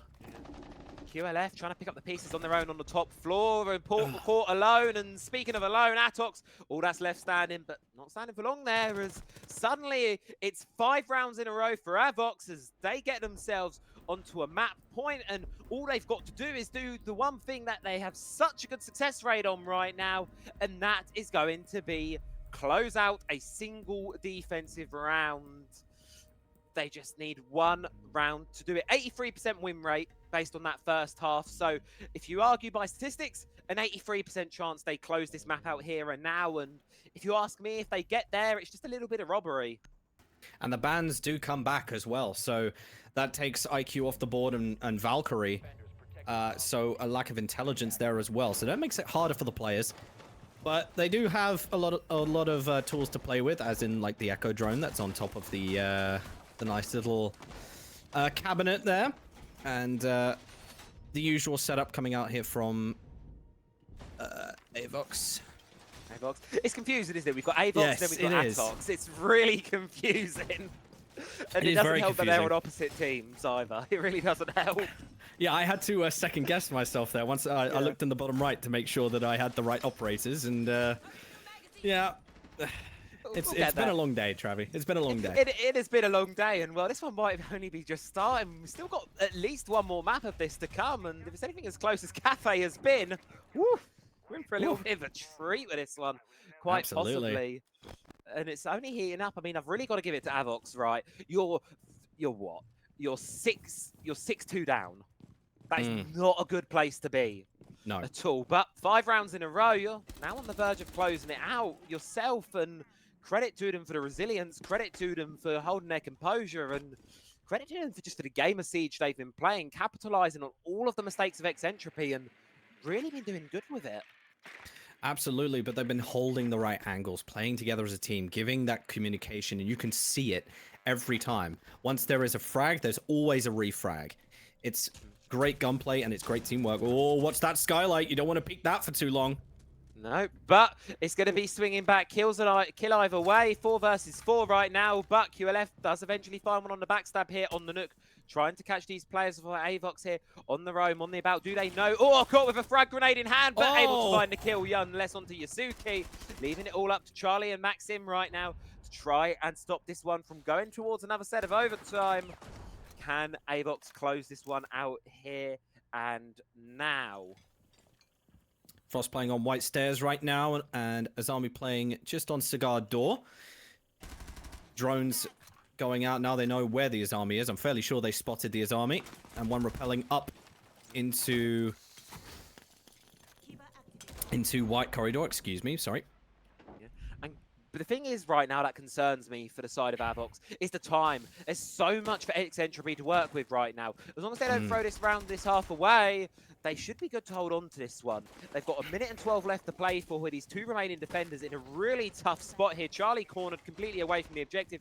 Maxim with it all left to do on side of the site itself, trying to swing on through, trying to find it, knows the pressure on the teammate is mounting, but Entropy looking good to try and isolate these ones right now as they seek to do. Rise gets one back, swing out on Cigar, Intel not fair through, really some windy shots there, and Atox is going to send us to another set of overtime as Entropy, for the first time in 5, they win back around, they win 1 back, but that does of course mean overtime going to be reset, and it now moves to 9 to win this one. Yes, it could go either way. I mean, both teams, the pendulum is swinging from one team to the other there, but Azami in that freeze are kind of, well, in the bathroom, sorry, excuse me, call-outs. But, Call-outs there. Yeah, call-outs there, apologies, excuse me. But obviously just keeping herself in that room did not do her any favors. She did have a rotate back into Freezer, so she could have waited to hear that sound cue from Cigar. But again, it's all about just the team playing together. There was a lot of drums coming out there from Entropy, and rightly so. And you could see that all pushing together. You could see one rappelling on the White Corridor window to hold the Azami, who was in bathroom. You had one in Cigar as well. It's great teamwork there. Yeah, and it's a tale of opposites right now on the teams themselves in terms of the kills department. Entropy, look at that. It's fairly even. There's a couple of players standing out, Shinji doing well, but it's fairly even. On the opposite side of things, it's Maxime with 18 kills. It's a very top-heavy leaderboard, and I do have to give credit to Navu and Yasuki there. They have worked their way back into this game. Sure, the KDs are still negative, but it's much better than it looked a couple of rounds ago. Have to give them the credit for that one, for getting themselves back up to this point. However, it now lies different questions for these teams. For Entropy, they need a leader. They need someone to step up and start really putting in these kills. For the side of Avox, if Charlie can get into this one, or Yasuki and Navu can just continue doing what they're doing, either way, it's different scenarios, different requirements for both teams, and it's whoever can reach that first in that kills in that entry department is going to be the one I feel who takes the lead here. But it's interesting as well. Both overtime rounds we've had so far, attacking wins. Yeah, but again, another thing to note, Travi, if I can speak English tonight, my goodness. One thing I will note, though, is that every player is important in Siege. No matter how many kills you have, no matter how many deaths you have, obviously kills are important. And the players who usually get the most kills usually have the right positioning, have the best aim. Yeah, but fraggers. normally, yeah, absolutely. But the bottom fraggers, 9 times out of 10, are giving the most valuable callouts. Oh, 100%. Charlie right now is quite low on the board, 4 and 11. But as you can see, Charlie, they're just giving valuable information, just droning as much as they can, playing Grim. So obviously an information operator. Yeah, absolutely. Can basically hold off those rotation points by using the bees gadget. I can't remember what it's called. Please remind me. We just call it the beehive. Like, it is called the Cowan hive technically, but that just doesn't have the same ring. It's the beehive. It's the bees. It's the bees. It's the beehive. But yes, again, there you go. Gridlock throwing them onto red stairs just to stop that rotate. And well, white stairs window is open at the moment, so Maestro has the sound cues. Yeah, so and the thing is, you can't go for this run out now. That's the other thing. Obviously, with CJX, you can't shoot while you're jumping out of a window. You can only hip fire, and that's not a guarantee anymore. If you throw yourself out that window, it's straight into a claymore for you. So, as much as I think Entropy want to go for it right now, they really can't. They kind of have to just wait it and play patient, and then obviously it is going to be playing to their benefit here as the round hits slow at the start here. A bit of a slow point in this one as. Yeah, one thing I have noticed is with most slow rounds, oh, there you go, there's a kill there onto Grim. Very important pick there to, as one information operator goes down. Who's outside right now? Going fishing for it. I'm not sure how he got there, why he's out there, but you know what? Go for it, QLF. You know what? Man advantage right now. It's the confidence that I feel we've lacked from Entropy for the last few rounds. So it's nice to see them slowly getting it back here and wanted to try and make something happen, but perhaps a little too much confidence. Avox swings out there straight onto the rappel of Yusuke, who is more than happy to get that one. Equalizes out 4 versus 4. But as you said, the loss of that Grim, it's going to be massive, but the loss of Rise is going to be felt even larger there. Why are we outside here yet again, QLF? He's going for a walk. He's going for a run.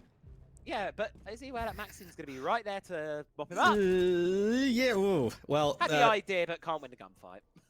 Maybe you should have gone for a run about 20 minutes later, but it's okay. Again, it's okay. Yusuke on a triple in this round. Hello, right here. Maxim as well on the verge of dropping their 20. If it's all on to Shinji to hold this one off. 20 seconds to go. I'm going to have to go up absolutely massive. He knows where the planter is, but no. Maxim has the cross. Maxim has their 20th. And Avox, yet again, onto a map point. How these players can see the single change in pixel from that holographic sight, I have absolutely no idea. That was a phenomenal kill from Maestro there. That was crazy. I know my standards are not very high, but wow. That was good. That was insane, yeah. And I have to give it credit, at least in this overtime. There's still some questionable moves happening. Certainly, I will not deny that. But one thing I can certainly give to these teams is that the quality I feel has gone up. Both these teams are fully in this game now. Both these teams are fully awake into it. And we're really starting to see this close brawl emerge between the two. And it's showing no signs of slowing down right now as we move on to round number 16. Yeah, and this is where it gets... This is where the endurance factor comes in, however, where teams start to play round after round after round. Does the focus kind of go away? You know, does the gunplay start to slip? Do plays start to slip away as well? There's all these different factors, and it's really interesting where that echo drone is being placed, but I've never seen that before. I love it. Nice little angle up there, nice little hidey spot as well, but did it just get... friendly. I think it just got friendly fired. That's because there's bullet holes. Did it just get friendly fired? Maybe they wanted to draw a smiley face on the wall. I mean, it was almost a smiley face. I think they're missing 2 bullets on the bottom, but Well, Either way, that's going to be a blunder. At least there's one Oh, there's still one. remaining in pocket. But the other one, well, might have to wait till the next round there to see that one phase on through. Just, you know what, I'm just going to, let's just move on. Let's just back to a regular game of Siege. Here. As we were just saying how great these teams have been playing, that happens. That is a me move right there, Travis. That's something I would do. I'd mistake that for a vase or something. Yeah. Oh look, there's an enemy drone up there. Oh wait, -10 team gadget. Oopsie. Oh dear. Why is the echo screaming at me in text chat? Speaking of oopsie, why are the default cams still up? Come on, Mex Entropy. It's right there. And they have no idea. They're gonna know Ash is right outside of main as well, and now wrapping up towards Cigar window. Yeah, they know everything right now. They're getting it all fed through, and it seems like Entropy have zero idea. That's just free. That's just free for the side of Avox there. And look at that, you can already see Maxim knows what to expect. And on 20 and 10 so far this map, I'm not going to be expecting anything but greatness here from this position as the pressure mounts up to try and excel, to try and find something. Can they do it? Yet again, the round duration of these opening picks have gotten a little bit later, but a nice little bit of tease in here. But QLF finds the angle back there, gets the one away. Yusuke going for a run out here off the intel of the default camera, but forced to run away. Are they going to hear the drop? No drop coming in on through.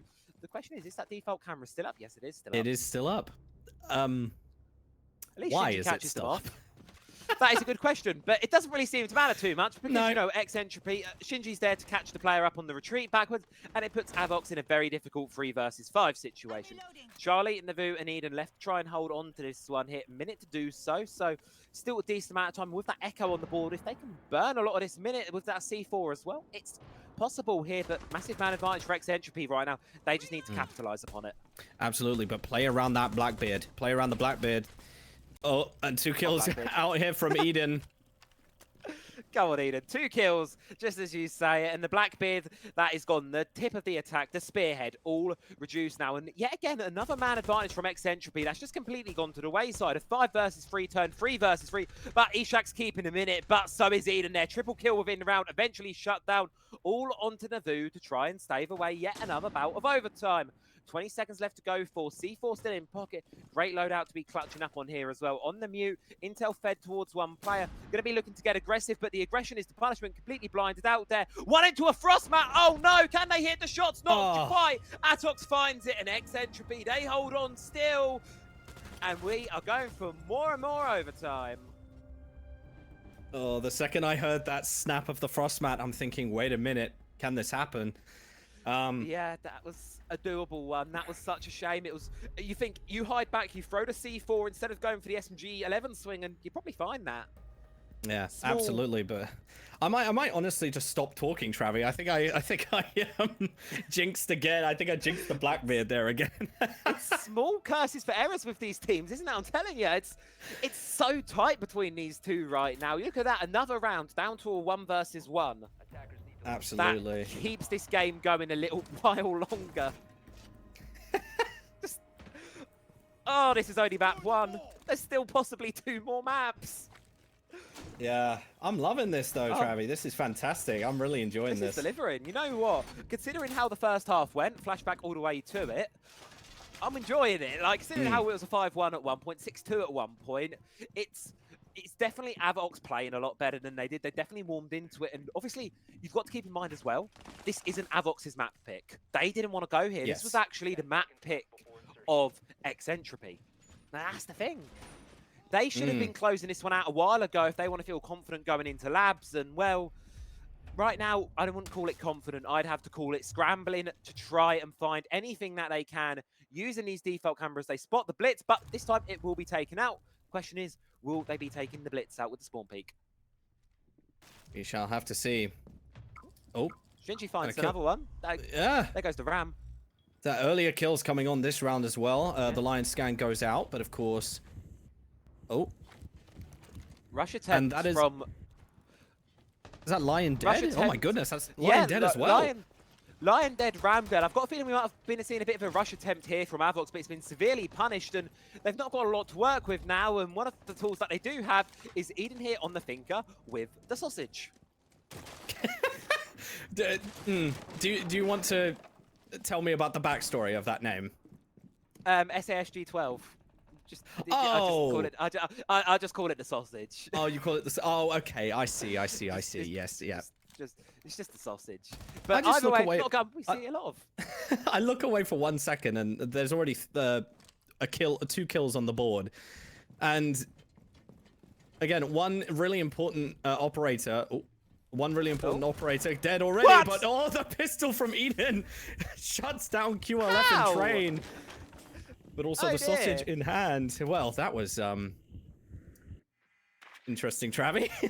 That was something. There is no way that Eden should be walking away with that one, but regardless, it's an inch that I think Avox will be more than happy to take in this round right now, because at the moment, it seems almost inevitable that Entropy, they find their first match point here in a little while that they've had, trying to make the vertical work with the shotgun, but no, not quite going to be able to do so. C4 does go up, but with the ram off the board, there's limits here. Adrenal Surge going to come on through. Charlie going to be dropping through. Has to try and play it close, has to try and get towards this Legion, but with Eden down, the fire exploding all around it. Yusuke taking a hell of a lot of damage here, caught it across a friendly fire incident there, and it's going to be Entropy holding on to the basement, holding on to the kitchen, and for the first time in just a little while, they're going to get themselves up onto a map point. What a mess. What? Okay, my first question is, why are we both peeking the same angles? Again, major low-level mistake there. That's a mistake you usually see in bronze or silver, guys. But I'm not entirely... That's a discipline issue there, I feel. Peeking the same angle. You know, you've already downed one operator. There's one obviously coming through the doorway into Freezer. But...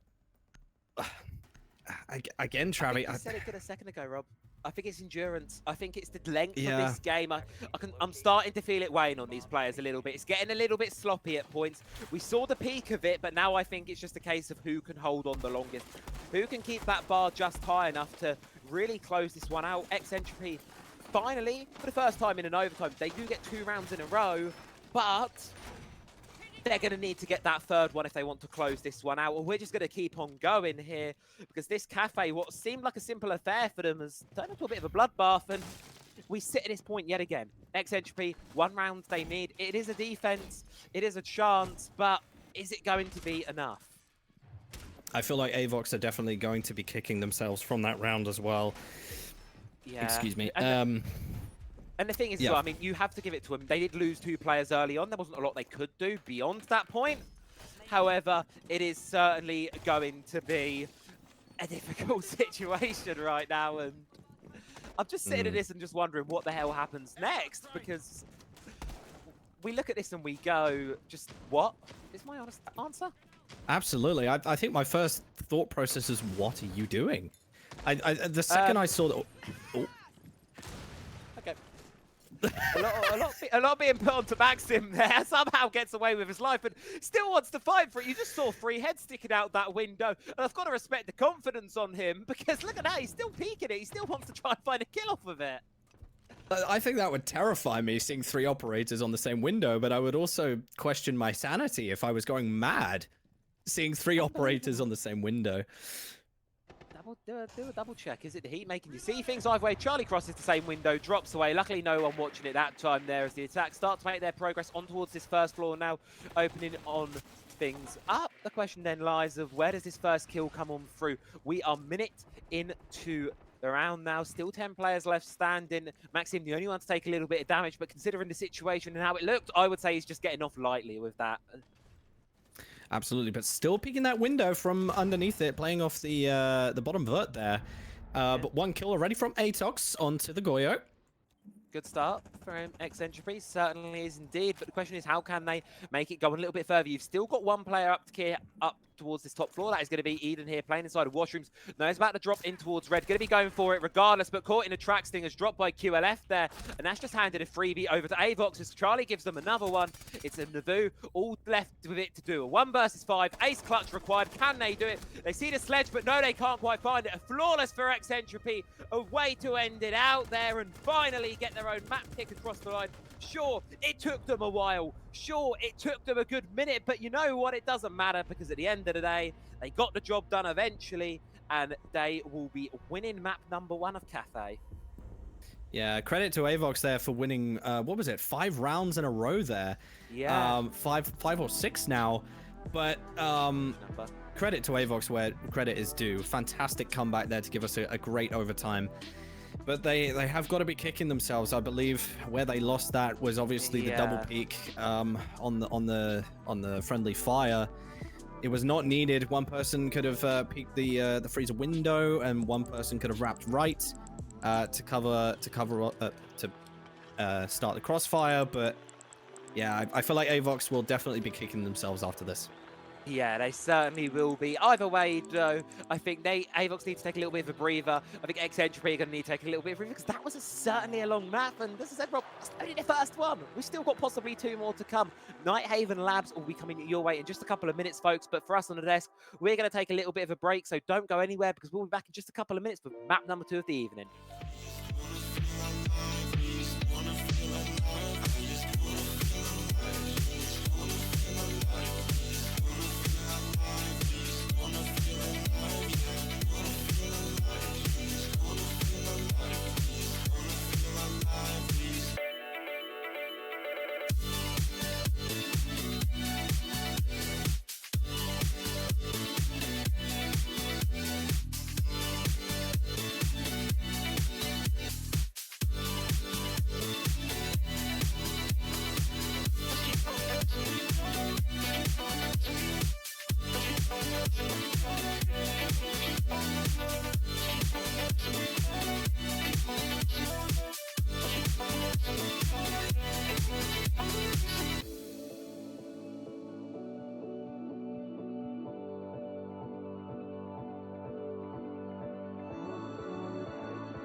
Can you hear me calling out your name?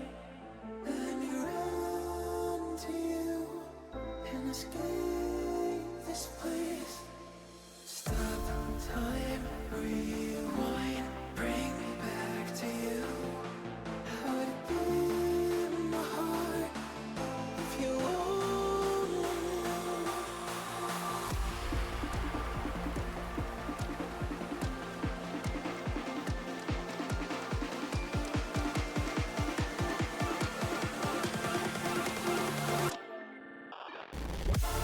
What if we could stop the world tonight and run away, just you and I, you and I? Gonna stay right here forever, 'cause only you and I together. We don't have to know, so just take me away. What if we could stop the world tonight and run away, just you and I, you and I?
I'm still breathing.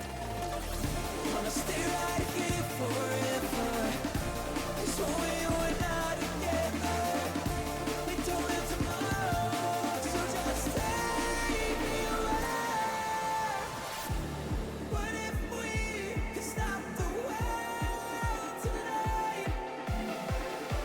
And run away, just you and I, you and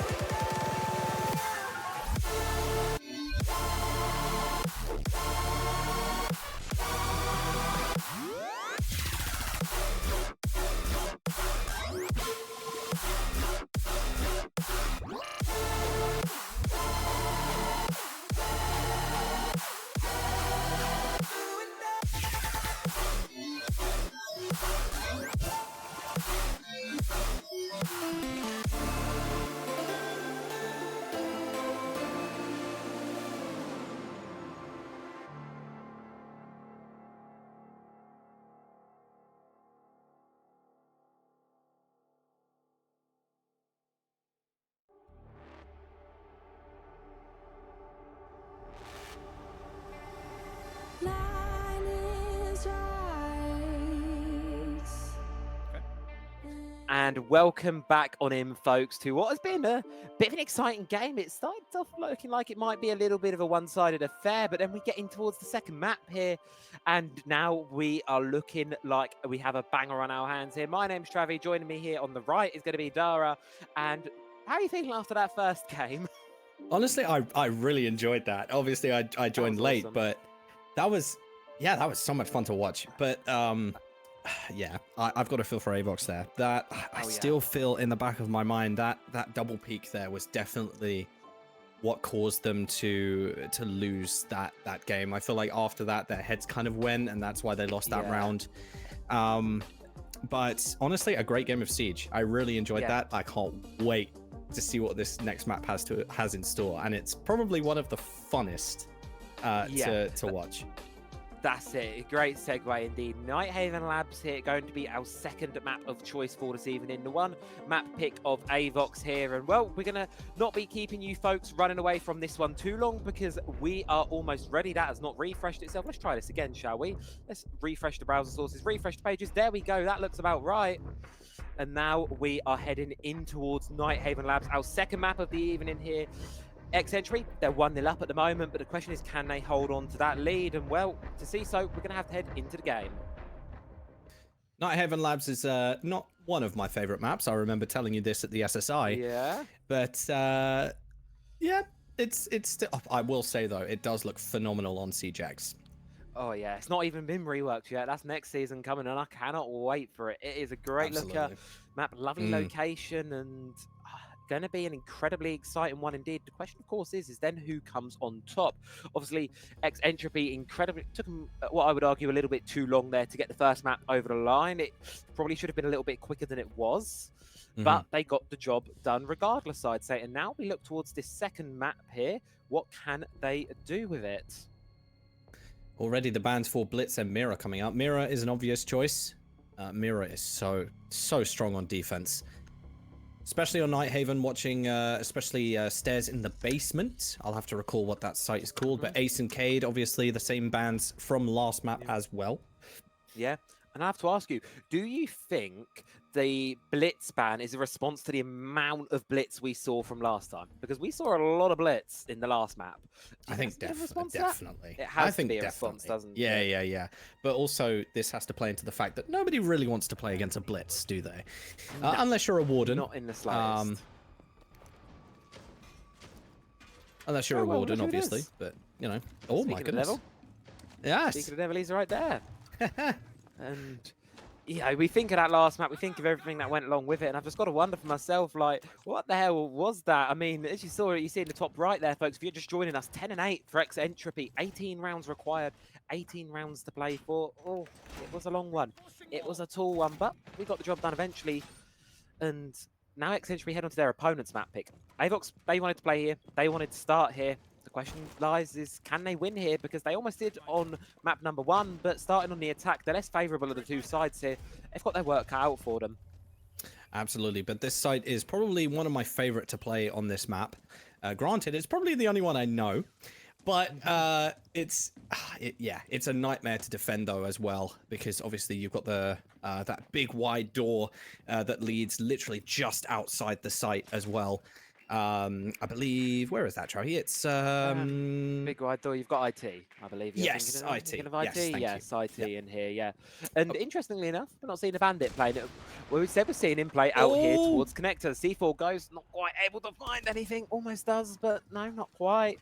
And connector all open. Good start for the attack here, and you can see they're making sure of it because look at this, 3 hard breach operators being bought. Yeah, absolutely. Again, like you say, IT door there. That's it. Yes, IT terrace. My bad. I'm still learning the call outs for this map. But yeah, Fenrir playing just in sight. But Fenrir is such an awesome operator. I love it. And the thing is with this defense is they're being very much pressured right now because the Avox are ensuring that these walls get open. We know how essential they are in this top floor command server hold here for labs. They need to be opened up. So tripling down on the hard breach to ensure that they do get opened. It's definitely a choice. It's definitely a way of doing it. Of course, it does mean that you're going to have to left picking up the utility elsewhere. But it has its purposes, as you see there. The Maverick, normally a hard breach, well, being used to get rid of utility on the bulletproof camera. And we're seeing a little bit of the APAC special here. Know what Charlie wants to go for. Open the wall up while someone's watching it through. Pick up a freebie. Also, it looks as though a connector push maybe, or just trying to get a pick, which they down one already. I believe that is Fenrir. Yes, it is. And they APAC do special. end up, yep, and they do get up getting the kill. But they are going through a connector push. Really interesting. Yeah, and that's it. You've got to push him through this connector point now for the side. But there are options here for Avox, and as well as options, there is time. But where you speak of time, you speak of Rise. Look at that. Got himself nice up close there on the IT wall. Anyone moving in through there, if not droned out, it could indeed be deadly. Because right now for Avox, it's a little bit of a sort like they do know about the IT player. That is good. He's not going to be caught unaware. They're going to know his position and how long Rise survives for. Well, that's something he's going to have to work out for himself there. No one's going to be caught off guard from it. But Shinji has been marked out by these beehives there, eventually caught off the back of it. Because look at this, Charlie's just walking in sight. A quiet map 1, but wanted to make map 2 anything but, as it's all down to QLF now, 1 versus 4. He's just come from connector and just started absolutely destroying people. But again, a double kill there from QLF. That was fantastic play there, just playing behind. And he gets another, but he is eventually taken out by Max. But wow, that was fantastic play there from Legion. Almost a 1v4. Yeah, that was so much. Almost, Avox almost lost that.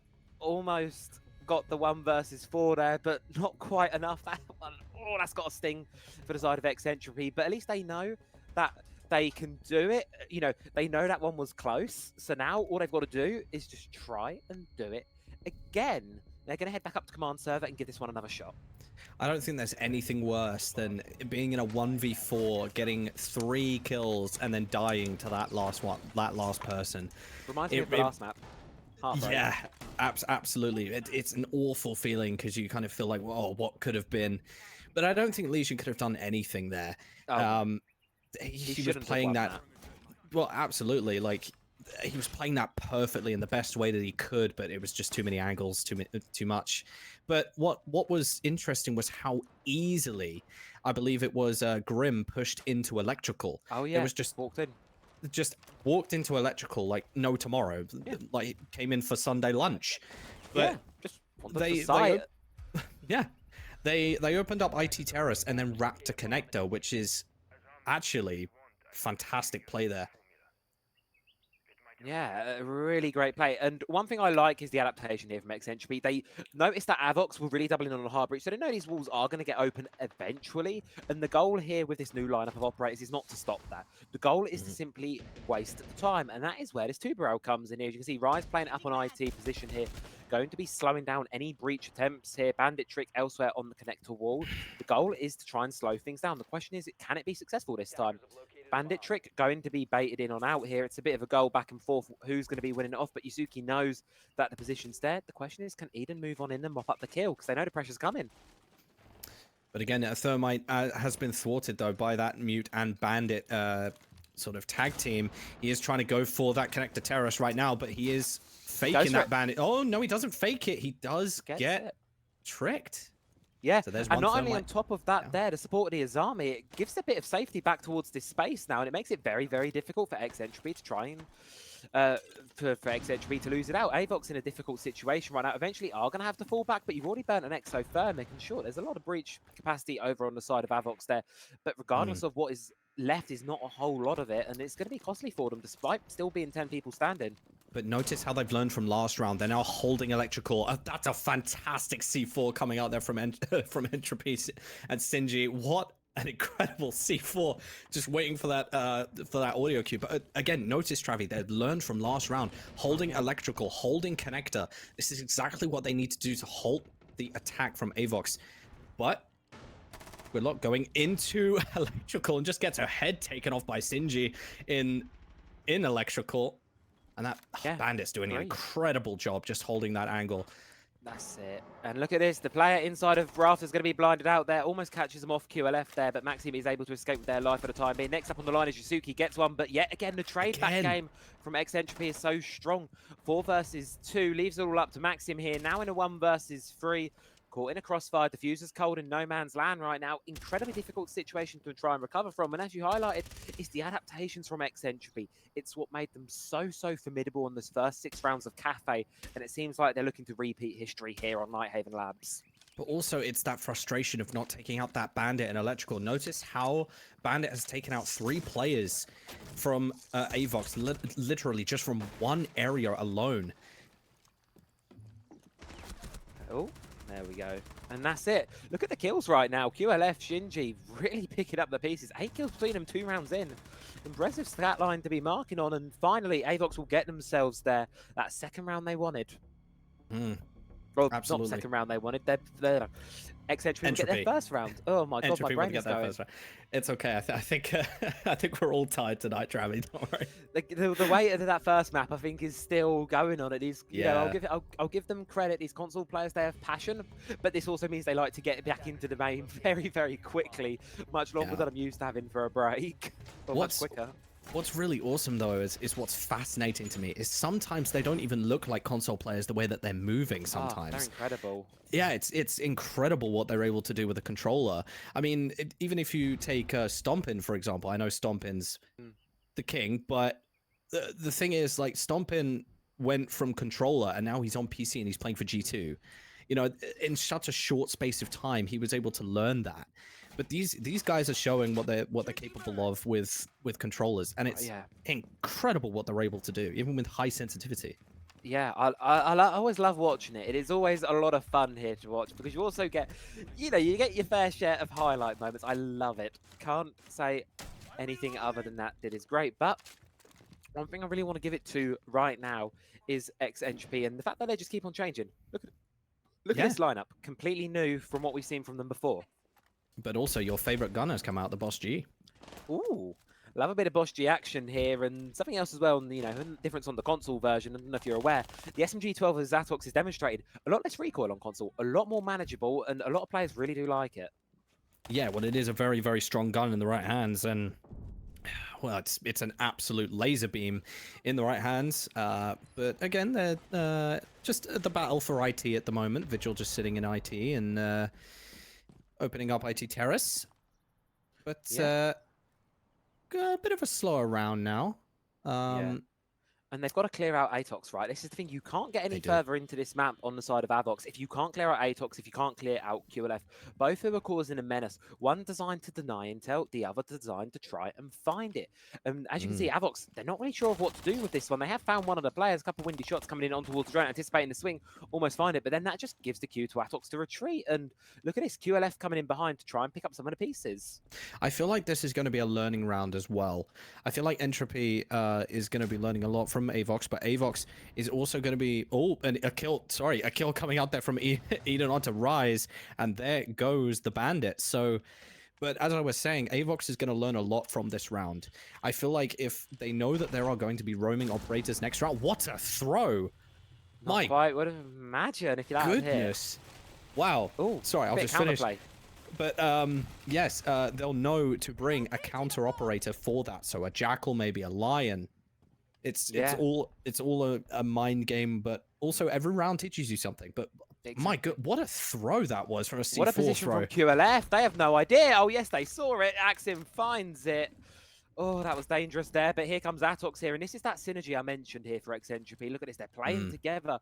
When one goes down, there is another to pick up the scraps, and that's exactly what Avox is doing right now. But Shinji and Avox, they now have a lot to pick up. 2 versus 4. 40 seconds left to go on this one, as you can see. It's attack, it's in a difficult spot right now, but here comes a massive run-up from Shinji. Not sure what the idea was there. Charlie mops it up.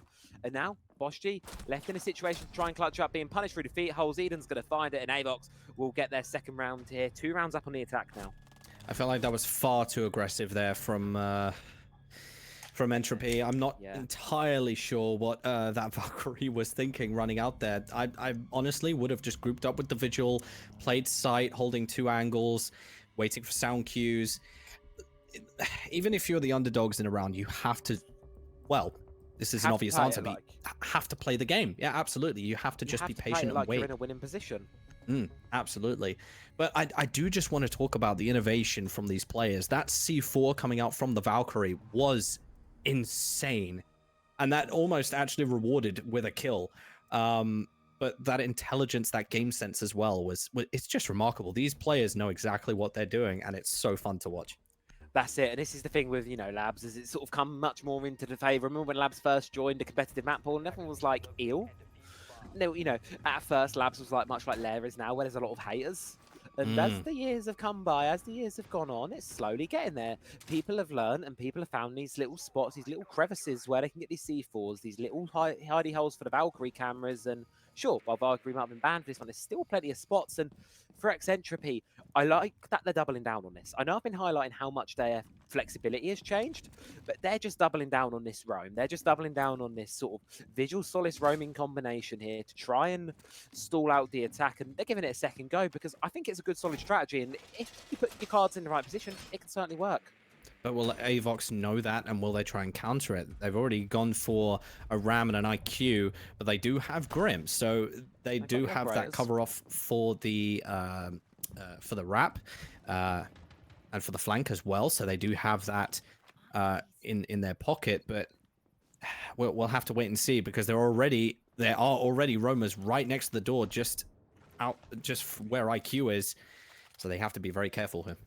Yeah, that's it. You have to be careful. Of course, one thing that I really want to highlight is the interaction IQ has with a lot of these roaming operators. Of course, whenever any of their abilities is activated, whether it's the Vigil Cloak or whether it's the Solace Detector, it's going to highlight people. It's going to highlight on the IQ scanner. So it's free information for the attack. And if they can take advantage of that, could be some free kills. Very true. And Rise, very, very smart from him to get out of that situation. He knew he was droned. So very smart for him to just leave that angle and just rotate back to sight. And that's it as well. Look at that. C4 going up from Rise. It's a bit of it's a pre-placed one, you see. Hidden there, ready to go. As soon as they get the intel through from any one of these, here to hop in there. Yusuke gets the first one to drop there. C4 goes, but Maxim narrowly escapes with their life there. But regardless of man advantage, still the way of Entropy. Yeah, again, these C4s are so fascinating to watch. Again, all the game sense coming out there.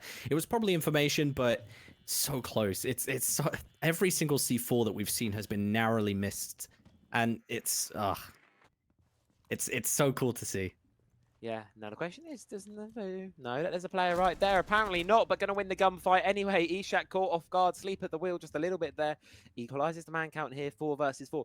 Shinji is still up on the roam on the top floor here, hiding out in connector, but needs to be dealt with quite quickly, as there's only 1:15 left to go in this round. Time is slowly ticking away for the attack here, but getting those mute jammers from above will allow the breach to be opened up, only if there was some hard breach available. Unfortunately, it's all either been used or dead in the pocket there with Yusuke. And speaking of dead, yep, there goes the IQ, there goes the VU, and it's not looking like a good situation right now for Avox as this attack come into a screeching halt. Yeah, but again, Ishak is going to be kicking themselves that they didn't get that kill, but fantastic reaction times. But unfortunately, QLF does take down Charlie. Just a lack of intel there. He'll rotate back into sight and run away with his kill. But again, I'm not entirely sure what Avox can do here.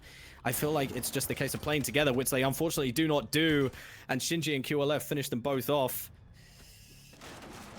One apiece. And this is a really interesting part to me. I'm going to pull up the timeline of these rounds now. Look, and keep in mind, when one wins one, they go back to the Entropy, go to the same Entropy. They go back to the same objective a second time, and then they win it. They lose it the first Yeah. time, win it the second time. Now, if for me, comes the question of what happens on the third time. We're going back up the command server, finally unlocked here for the defensive side. But now, what happens? Do Entropy take this? Because the thing is, Nighthaven Labs, you would argue it is a defender-sided map. Defense should be coming out this half 4-2. That is the expectation of Entropy right now. And Avox, they've already hit what their goal is. If they get any more than this too, they'll be happy with it. Entropy right now just fighting to hit the benchmark, and they've got to hope they can do so on these site repeats. Well, true that, but Entropy do have that map advantage, so they can afford to play these rounds around and feel out their opponents and what they can do. But I feel like Avox's downfall again is just the lack of the pushing together, if that makes sense. Again, like the teams have displayed that they can play really, really well together. They can play fantastic Rainbow Six Siege. It's just, again, consistency, longevity. I feel like some players are still recovering from that first map, so we'll have to see. We'll have to see what happens this round. Yeah, so I mean, it's a long, credit to them. It's a long, warm night for them, right? It's already 10 p.m. here in England, and I believe most of these players are in Germany and France, so they're even in a further an hour ahead of us. It's already been a long day, likely at work for them, and it obviously does not stop here. And especially after that map 1, 18 rounds, you could probably feel it starting to take a toll. But Avox more than certainly happy to play that one because they've hit their goal, as I say, right now, and that's just giving them the flexibility to try new things. Double shield lineup, Blackbeard and the Montaigne being brought along. And contrary to what we've seen from them before, which is that real like double down, triple down on the hard breach for this top floor, this time around it's all about these shields. Somebody was playing close CC balcony right there, but Diffuser is already inside, and we have IC Terrace already open. And Yeah. Blackbeard just playing on CC balcony, and QLF has to be really, really careful peeking that.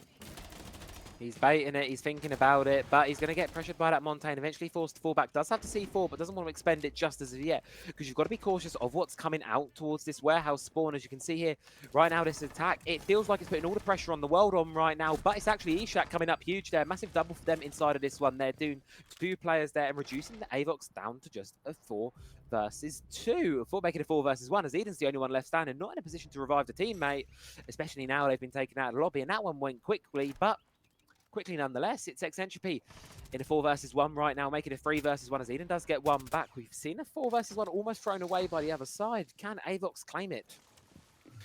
I don't think so. I think Azami has this covered. The prox alarm does go off. This is the waiting game. Who is going to peak first? Who is going to get that gunfight off?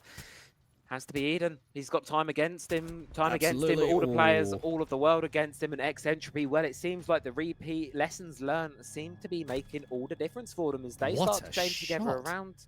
Lovely, clean little headshot there. And on top of that, first team on this map to string together 2 rounds in a row, very likely to head back down to basement. No, they're going to be given something new a go. Control storage, first time it's been played here, are incredibly vertical mid-site here, trying to throw a curveball in it. Is this the right play?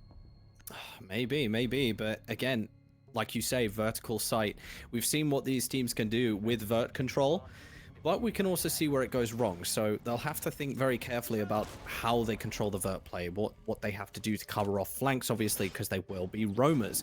If we have seen Entropy before, I mean, yep, already rises on Vigil. So Vigil, I'm guessing, will probably wrap to second floor. Yeah, and I do lie.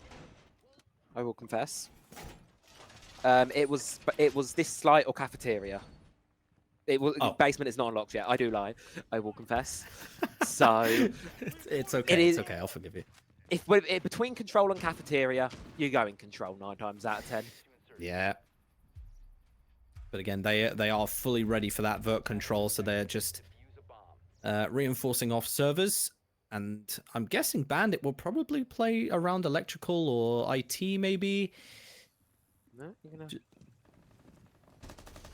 I mean, the thing is right, it's all about how long you can hold off the vertical on this side. Well, obviously, you've got Neville and the Ram, but for Avox, they've got the hard breaches in the pocket of Habana there, so they do have that safety, that little bit of a contingency plan if they need it. And they now know where Vigil is. Yeah, that's it. They've got to go hunting for him.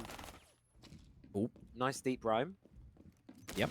But he does miss the Twitch drone. And being a free speed as well, he can move so quickly throughout this whole map here. Avox really need to get a grip on it quite quickly. And it surprises me that we've not seen anything of like the sort of like a Deimos just as of yet. We've not seen the Deimos. We've not seen any really dedicated roam hunters here. We've only really seen the Dogabi on Nighthaven Labs so far as well. The hunt on towards Ryzen, it seems to be coming on through here. Question is, does Ryzen know there's players right behind him? Oh. This is the part where it starts to get tense. Yeah, where you see the two operators. Yeah, you see the head, he's almost found it. The question is, who's going to be watching? Well, Atox gets the first one of this round here. Oh my god. That it's metal right bar. There. That little bar. Maxim doesn't know it, but that little metal bar there in the middle of the floor is a lifesaver because they're going to need that right now. Avox a man down, and look at who they've lost. It's the Ram as well.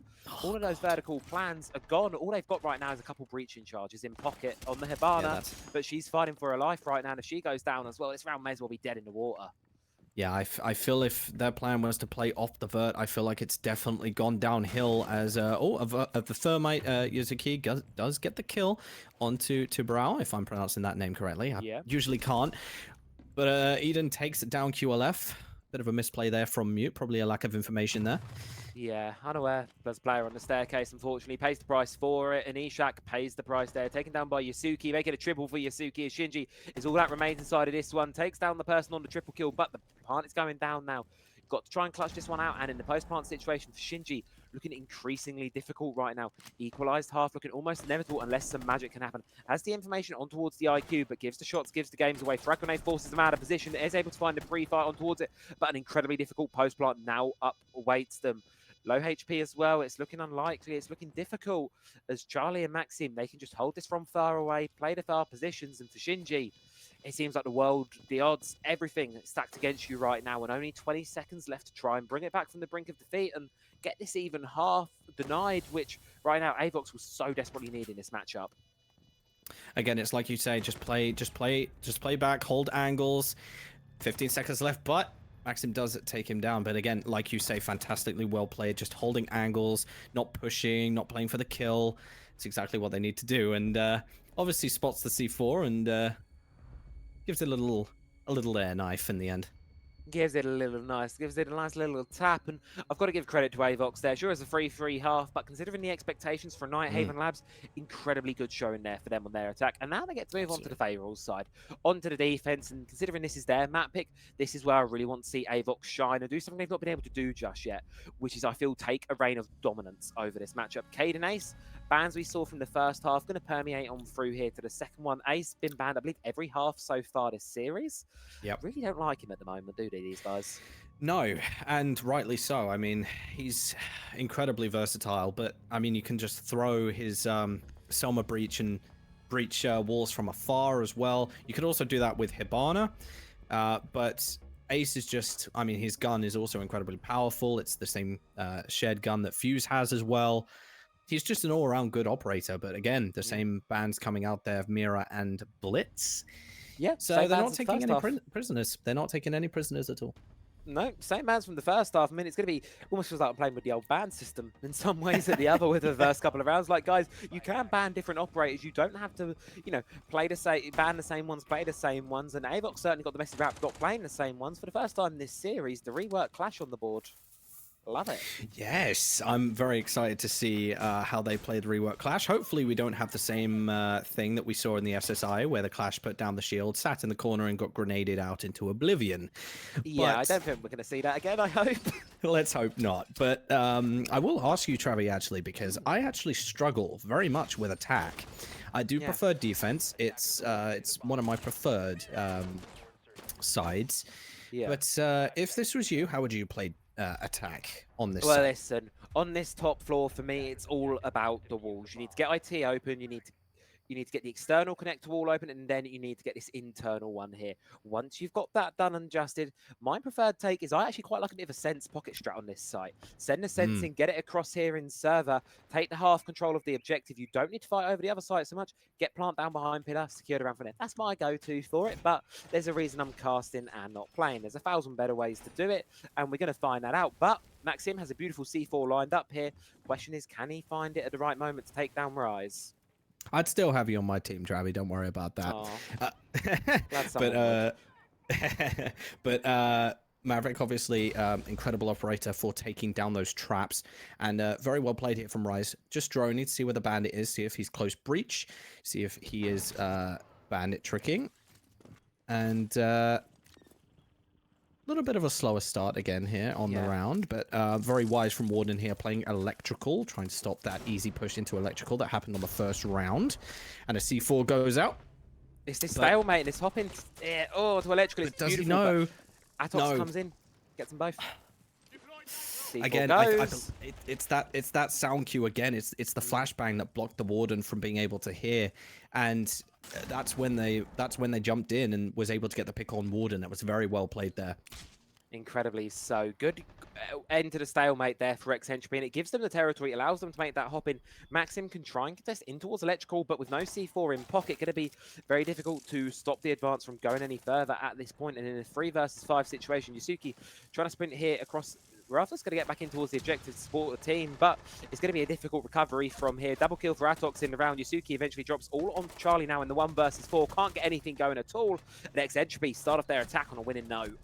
It's very, very fast, but again, it's just the take into electrical. Even both teams now are just really quick with getting into electrical. They didn't even use IT Terrace there. Just had the Maverick holes open, and that's the thing, right? If you're not aiming to push in through IT, those Maverick holes, they will suffice. They will let you get a little bit of enough of an entry inwards to just get the job in and watch the angle. If you're not going for the entry from there, you don't necessarily need it open there, and those couple seconds saved by not getting it open, you can apply elsewhere, and certainly Entropy doing just that. Very true, but I do believe the Warden, did the Warden get flashed? He got because he had a C4 in his hand when he was going for the flash, so he threw it anyway, but then he got caught in the window frame. If that had gone out, different story. Yeah, but defining absolutely. Absolutely, but and that's the thing. Like, that was such a fantastic play there on that window on electrical by Entropy, throwing that flash in, cutting off the audio cue from them jumping in the window, and the Warden was just caught off guard, and then electrical was theirs. So I believe that push into electrical essentially just won them the round, and Avox just have to be just very careful on this electrical side. I believe somebody has to play connector maybe, or I believe it's stairs just outside. Is it connector hallway? Is that hallway just next? Here, yeah, hallway. Yeah, somebody has to play that hallway. Maybe a meeting. It's just where was that from? Well then.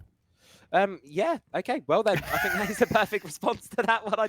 I don't really know what the hell happened there.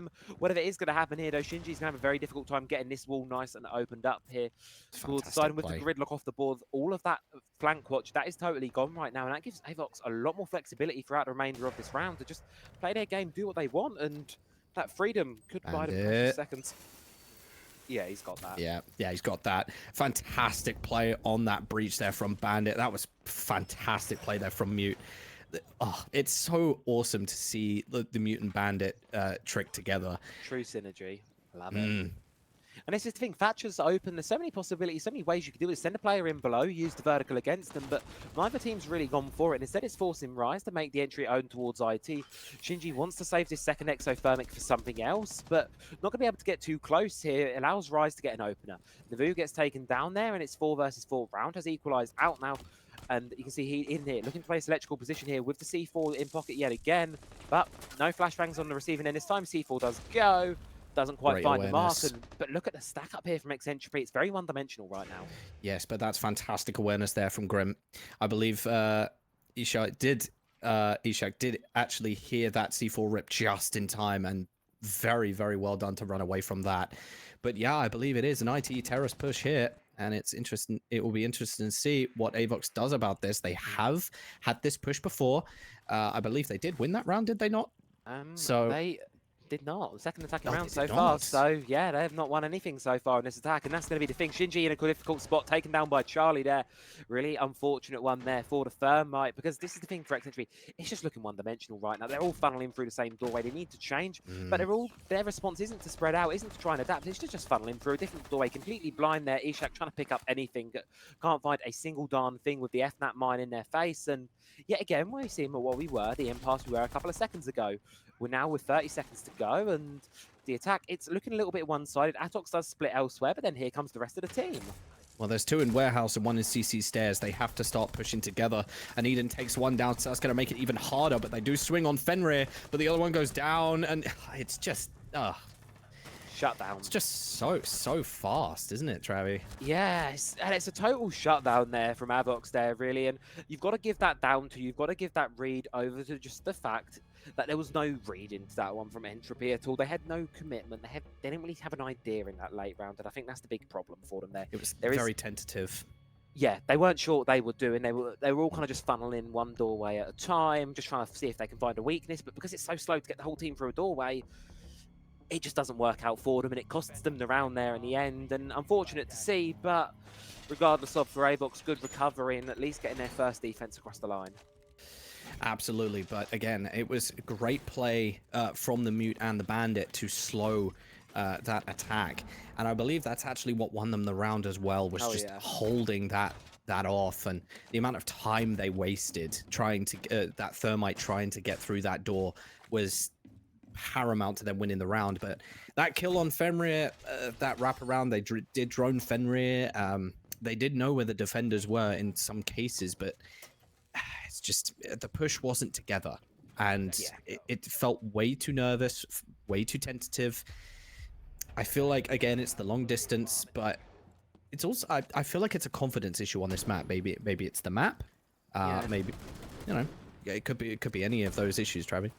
Yeah, and I think even through the first half, it didn't really feel like we were watching the same Entropy we saw on Cafe, where it's this aggressive team that have this swing or be swung mentality. Throughout most of this map, it has been a bit more reserved. It has been a little bit slower, and sure, you can argue it certainly probably is the map definitely playing in towards that factor, but this is definitely showing, I think, that this is Avox's map pick. They are more confident here. They are...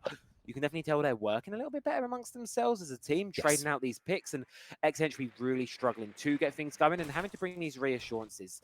The triple down on the hard breach yet again, limiting their options elsewhere, forcing flank watches to come through, and the picks like this Aurora, it's going to make things very difficult for them to force and execute if they get there. Absolutely, but Hibana just goes through that hatch there and just starts to sit in kitchen.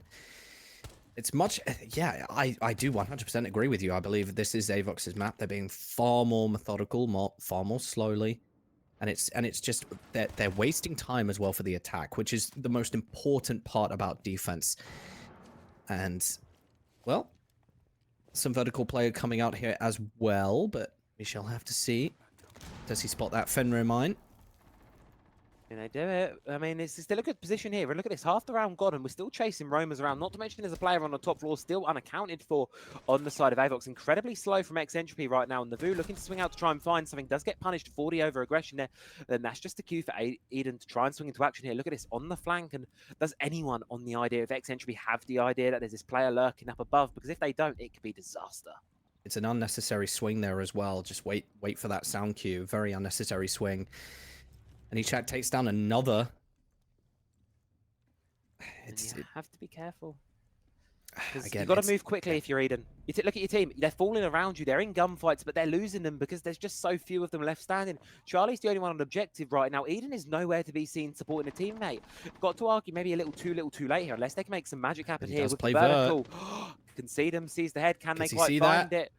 Oh, he's trying to get the angle right. No, misses the shots. Oh no, disaster has struck there. And look at that, diffuser's going down. Has to try and make the recovery. Does eventually find QLF, but now he's the only one left standing here. And with diffuser successfully stuck, it's an almost unwinnable post plant here for this final player of Avox. Absolutely, but I feel like Eden should have definitely wrapped downstairs much sooner. Yeah. Because now he is unfortunately stuck upstairs. He has probably 2 operators watching, and yeah. There you go. Shinji checks him out. And again, it's just...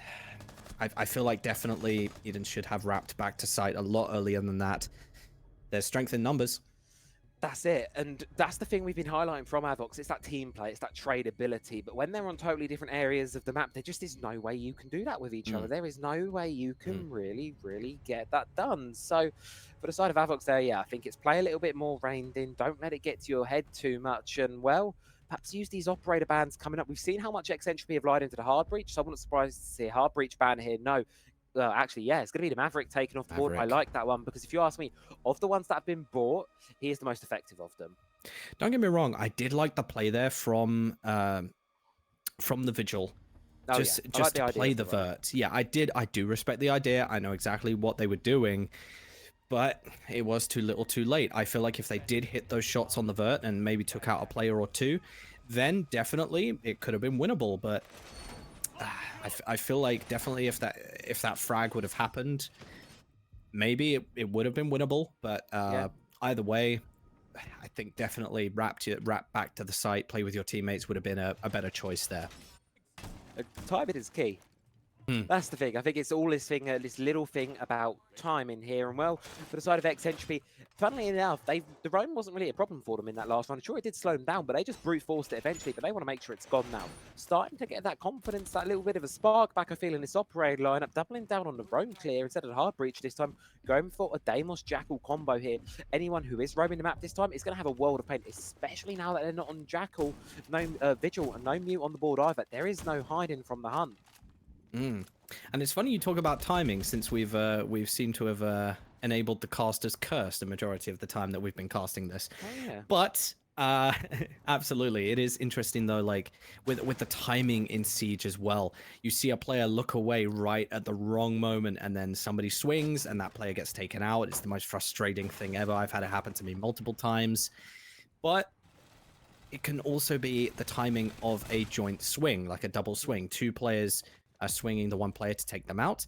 I feel like that's what Entropy need to do here with the roamers.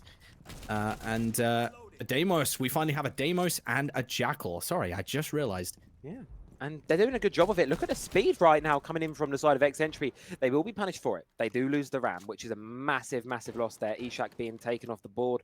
But look at the positive sides right now for the Entropy. They've gotten second floor control really, really quickly. But, uh-oh. Charlie's upstairs, somehow slipped through the cracks and not identified at all on the Deimos. Could get away with an absolute freebie here if they caught looking the wrong way. And there's one already playing IT, but he does get taken down in electrical. That is a huge kill coming out there from Rise, and a fantastic play as well. So there goes the upstairs player of Goyo. And the full retreat now coming in from the side of Avox. That's it. The pressure's been mounted. You've lost that advantage you've had. You don't want to lose any more than that. So call it before you lose anything else and just take what you can get. You've taken out the Ram, which is going to give you a lot of safety playing this vertical, playing this objective. Sure, there's the buck available. Sure, there's the secondary shotgun up to Jackal and Deimos utility as well. But a lot of it has been lost, and Maxim, well, loses a lot of HP himself. Yeah, there's still plenty more that they can do with this, but there's a minute left, so they have to start doing it soon. It's, again, they're taking way too long. Too slow, too little here. They need to make a move. They need to try and get it fast here. 50 seconds left to go. Pressure starting to mount up. Smoke grenades are coming on through, but they've got to be careful of this one. Somehow worm their way up the car. How the hell has Yusuke got in there? Eventually is shut down by Rise, but it's come at a cost. It's come at a loss, but luckily Rise is Rise. Finds two freebies then. Naboo caught a little sleep there. I've got a feel for that one because it's now just Maxin and Eden. Yeah, again, it's 3. It's not knowing the hatch is open. Maybe that was a communication error, maybe. But again, Legion dying unnecessarily. But Shinji, what a shot there onto Eden. But Maxim does take him down, and things are starting to heat up now. But Maxim does fall eventually to QLF, and Entropy take the round. Oh, and that's the trend buckled as well. And not only is it the trend buckled there, because of course throughout this whole half we've had one win back and forth for the first couple of rounds. Look at that. Finally, the trend has been buckled 2 in a row, and that's the difference between these two teams right now. It has been back and forth on this Nighthaven Labs, but Entropy, they're the only ones who have been able to train rounds together, and that's what's got them this map point. Because it's not just map point as well. Keep in mind, series point. They won Cafe Dostoevsky. They win this round. Either one of the next two, and we will be closed. We will be done and dusted. But the first hurdle that awaits them is arguably one of the largest. Back up to command. I feel like this round is probably going to go to Entropy, if I'm being completely honest here, Travi.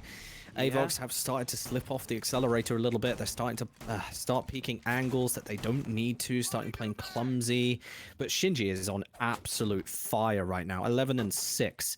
But also, there's nothing to take away from Rise as well, who played an incredible Jackal upstairs as well, getting that kill in electrical onto the Goyo of Charlie. But Can we just add, Shinji is currently sitting there across both maps. 31 kills across both maps so far. That is 20 insanity. 20 in the first. That is an insane statistic to currently be sitting on, and a massive contributor for the success. I mean, there's no slouches on the other side. Maxim has 28 across both maps. Eden as well, currently sitting on 25. So there's great players on both sides, but got to give it to Shinji right now. Really, really doing such a great job. And a spawn peak coming out here onto CC balcony, but almost got... well, took some HP off of the Hibana of Shinji. That drone will go down immediately. And the second drone does go down as well. So no drones left in the pocket for Hibana. But Warden just holding CC at the moment. And Blackbeard, of course, throwing those 2 nades. And he's going to push into Warden. Oh, Blackbeard's such a scary operator. C4 does miss, though. And that's unfortunate there, because that's a bit of breathing space there for the side of Entropy. Look, they're more than willing to try and take it. And look at that. They're already knocking on the door here, trying this double shield strategy of their own. But look at this. You've got mounting up the pressure from below. Ishak below playing the buck. And this is going to make things very difficult. One we've not seen too much of yet, but I do like this. But look at this. Charlie's ready to contest it. Does a bit of damage back towards the buck. And still fighting for it, though. Using the Azami to try and stem the losses on the floor. It's going to be difficult to do so, but Maxim is better on it there. Double kill within this round so far. This aqua-sided push coming to a screeching halt right now as Entropy left in a 3 versus 5. But notice how it's the 2 operators that aren't playing behind the Blackbeard and the Monty right now, as Monty now pushes into sight, trying to block off the line of sight from Warden, and does take Warden down, but does he get the kill? No, the Nitro Cell does go out. And again, notice the Hibana and the Gridlock does go down, but Ishak, a great kill there onto Yasuke, and there goes the mute. Yeah, and now comes the push across, but there goes the Blackbeard taken out from behind the wall here, leaving Avox in a very difficult position. And unless something support can come on in, vertical from below, it's going to be Ishak yet again to find one. Has the yellow ping onto one of them, can just feed the intel here, but if they push up onto Avox, it's a very difficult spot to get out of here, especially when the shield's been meleeed away from you in such a hard spot. And Maxim with the triple on the round here, leaving the Montaigne with it all to do. 1 versus 3, locked outside of sight here, but by Aqua, so many players pushing him right now. There's almost no way he gets out of this, and Eden's going to close down. And Avox, they're going to push us yet again to that brink of regulation. Ishak playing from underneath them at the site there was a great call. It's just a shame it wasn't used to their advantage. They had 2 shields that were not moving. They were all playing in CC. They did not push into sight. They were all watching that door. But the only way that you can use that shield properly is if you push into that site. They did attempt to when they brought Warden down just next to the desks there in sight. But again, way too slow there, way too tentative and nervous. But the loss of Gridlock and Hibana so early on in that round did hurt Entropy there. I feel like it's definitely start conserving those peaks.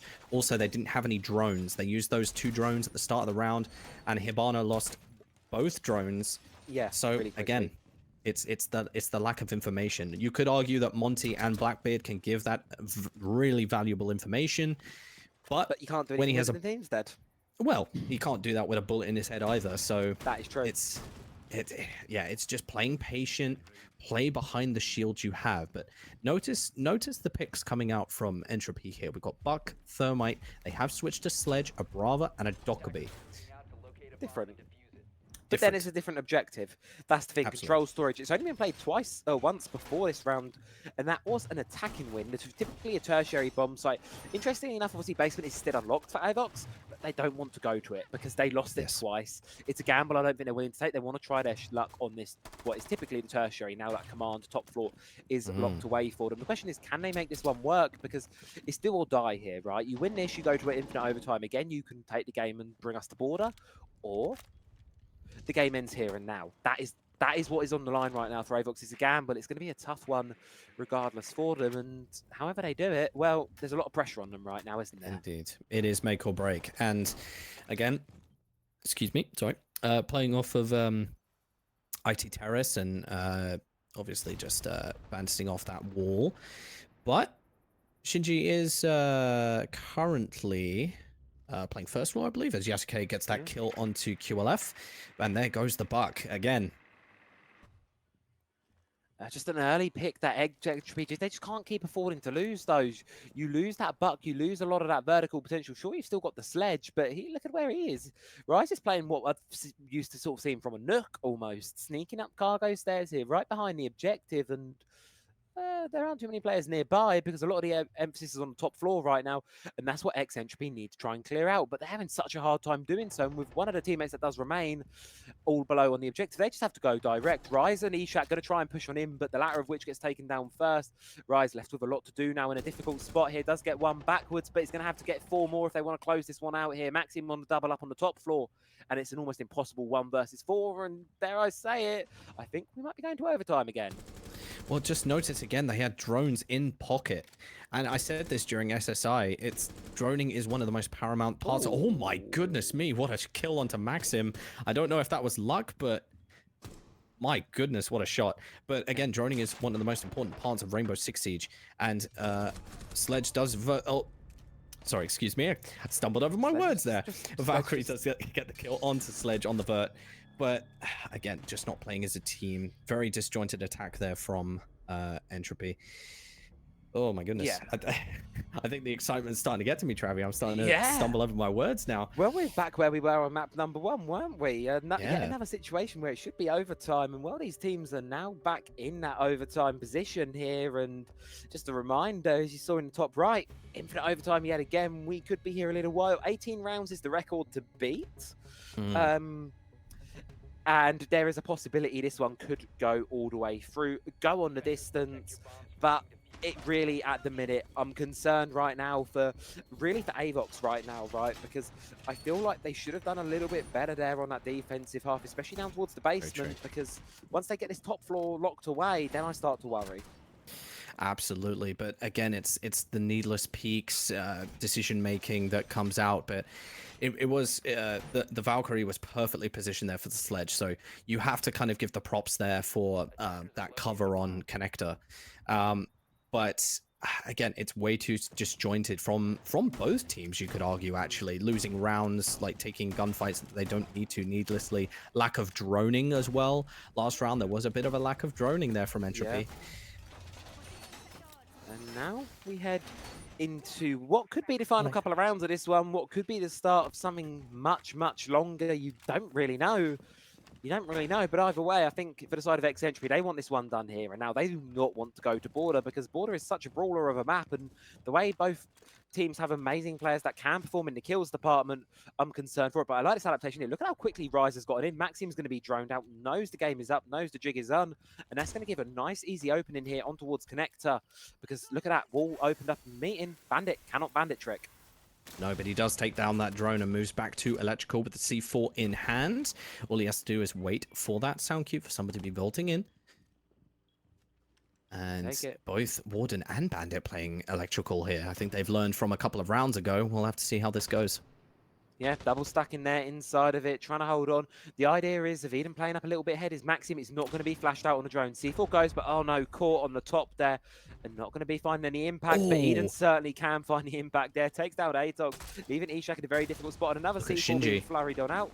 Does eventually avoid it, but vertical being opened up. Oh, hello. Shinji's in. Shinji came through Connector. There wasn't actually any callouts on there. Now he's rotating into Connector. And does Avox know? They should know he's in there by now, but they've got the opening in sight. That's the concern right there. The Thermite can easily get that one through the butt, could open up that wall just a little bit more, and that's a viable entry point in towards the objective. Instead, can use the second exothermic to get a big opener there. And there is still a smoke in pocket, so you could try and go for a bit of a plant here, and especially with the beehives going on in, it's a possibility for an entry, but no, Maxim gets aggressive, gets the bandit trick off. Connector Wall going to stay shut for the moment, and Shinji going to be shut out of this round there by some quick shooting from Yosukuki, who gets one back, keeps man advantage the way of Avox, but Entropy, they are fighting back, but it's not enough at the moment. Man advantage still lies the way of their opponents, as they're now in a 2 versus 3, making a 1 versus 3. Looking very difficult for Eshak right now. Yeah. Again, it's that really nice stack up in Electrical that they were playing there with the Warden and the Bandit. Playing those two operators in Electrical cuts off Connector. It cuts off in some cases IT as well, because you have that run out into IT to stop that breach too. So Electrical is so paramount on this site. if you take electrical, essentially you take the site. And that's it. There's so many places you can take this site on. I mean, this is the thing, right? Avox, I sort of spoke a couple of rounds ago. I was sort of talking how, like, for the side of Avox, it's, well, they're unable to chain rounds together. Only Entropy, up until this point, have been able to chain rounds together. But now, Avox have just done what Entropy never did and chained 3 together. 3 rounds in a row, and it's given them a map point here, and Entropy, at least one to stave off it. Avox, if they can get this attack across the line, they may be able to do it, and well, they did get 1 command attack, so it's not impossible. It might very well be a long night too for us if they do get this round. Oh God, I don't know if I've got it in me for a board. I'm being honest with you. I'm almost rooting for Entropy right now. Can we just please get it up? I want to go to bed. I've got to go up at 6 in the morning. But yeah, I've got a plane to catch tomorrow. I'm going to America tomorrow, so. But you know what? This is what we sign ourselves up for as casters. At least 1 more round to go. Possibly more. You never know. You never will see. But one thing I can guarantee is this match is delivered. Absolutely, but I have to ask the chat, which team are we rooting for? Which team do you think is going to do the make it out? Predictions. Oops. Oops. Predictions for maps 1 never gave out the points for those. So, oops. It's okay, I'll do it for you. Type in chat, who do you think will edge this map out? I've honestly, you know what? I'm gonna go with Entropy here. I feel like they will definitely. I think they will edge this out. I think they can definitely do it. They've shown in the past they can, and Shinji is playing a very close bandit trick. So, you know, it's possible. I feel like they could definitely come back with it. I'm going to make a crazy hot take right now. Flawless round for Avox. They just storm in, take it, and we go into a border. That's my current prediction. Flawless for Avox. And, well, QLF is playing a dangerous game right now. Vertical being opened up. IT Breach wanting to go for it, but should be able to get opened up now with the Bandit not in a position to trick it off. Going to run away. C4 wanting to go out and up above, but not going to throw it just yet. Hold that one in back pocket for the time being.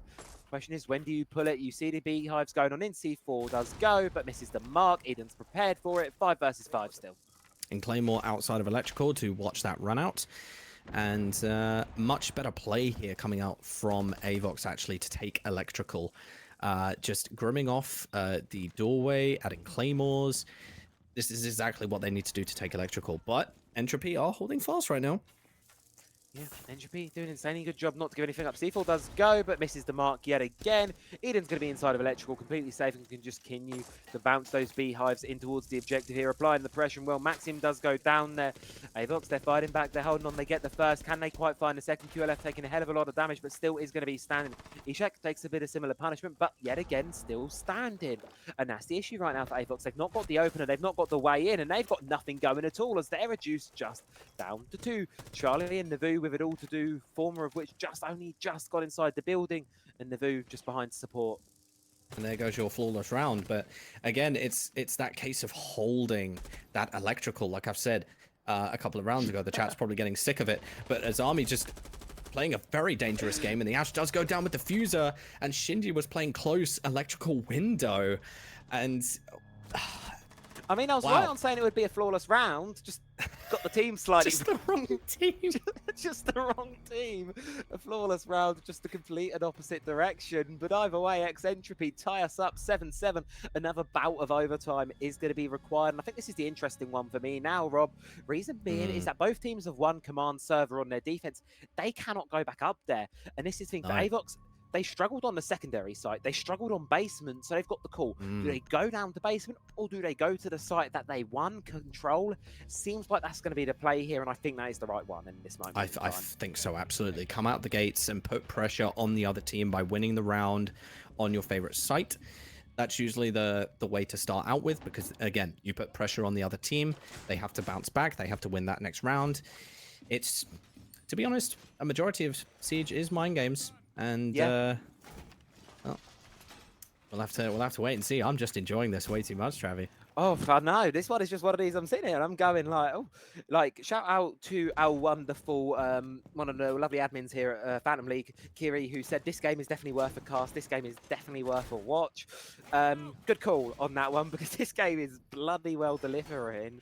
Overtime on both maps, and even if this ends 2-0, this has gone longer than some best of threes in their entirety have. Oh, some best of fives, this has gone longer, and this one is nothing short of an astonishing match between these two. An incredible showing of what they've got April, and whoever does come out of it, the victor, will be feeling incredibly satisfied. But I've got a feel for whoever loses it because both maps have been close. It'll be a hard loss. I mean, Oh, yeah. if Entropy does win this map, I feel like the map domination should not show at all. I feel like both victories have been hard-fought wins, and if they do win this map, so I don't feel like Avox should hang their heads low. I feel like they've played fantastically well so far, and Bandit does miss that trick, and he does get swung by the thermite, but a great C4 coming out there. Shinji has to be very careful of the run out now. Yeah, have to be very careful indeed. You've opened it up, gotten it through Entropy. Now going to be in a bit of a bad situation as bad goes from to worse. Atox does find one back the other way, making us this into a 3 versus 4, but 2 minutes left to make this one work. Still plenty of time for the attack here, but they need to clear this top floor out, right, Rob? Because they can't really do much with it gone, and they can't do much when all the team is falling around them. QLF goes down, Shinji left outside. Atox with the world on their shoulders right now, trying to clear out this top floor on a solo mission, man against the world, and a minute 40 to do it. Shinji needs to start rotating towards Atox here, help out his teammate. He's playing a bit like me, playing outside and waiting for all of my teammates to go in. But we won't talk about my playstyle. You need to get in. I mean, Shinji's been so good on the guns right now. You need to have that confidence to get in support. But the issue is, look at that. The cross is being held by Yusuke there. He wants to try and make the move in, try and support. But Atox is at a real tough spot. You need to clear this out. And there's the pressure in IT. There's the pressure coming in from the other side of site. And now there's only one just left standing. Atox has to run it. And all to do is 1 versus 3. Kit is cold outside of the objective. Vertical against them. Difficult spot. He does get the refrag though, so it does make his job a little bit easier. He's just got to play it very, very safe here. The diffuser is outside, so the defensive team will be watching that. He has some vert to play with. He does have his gadget, so he could potentially play vert here.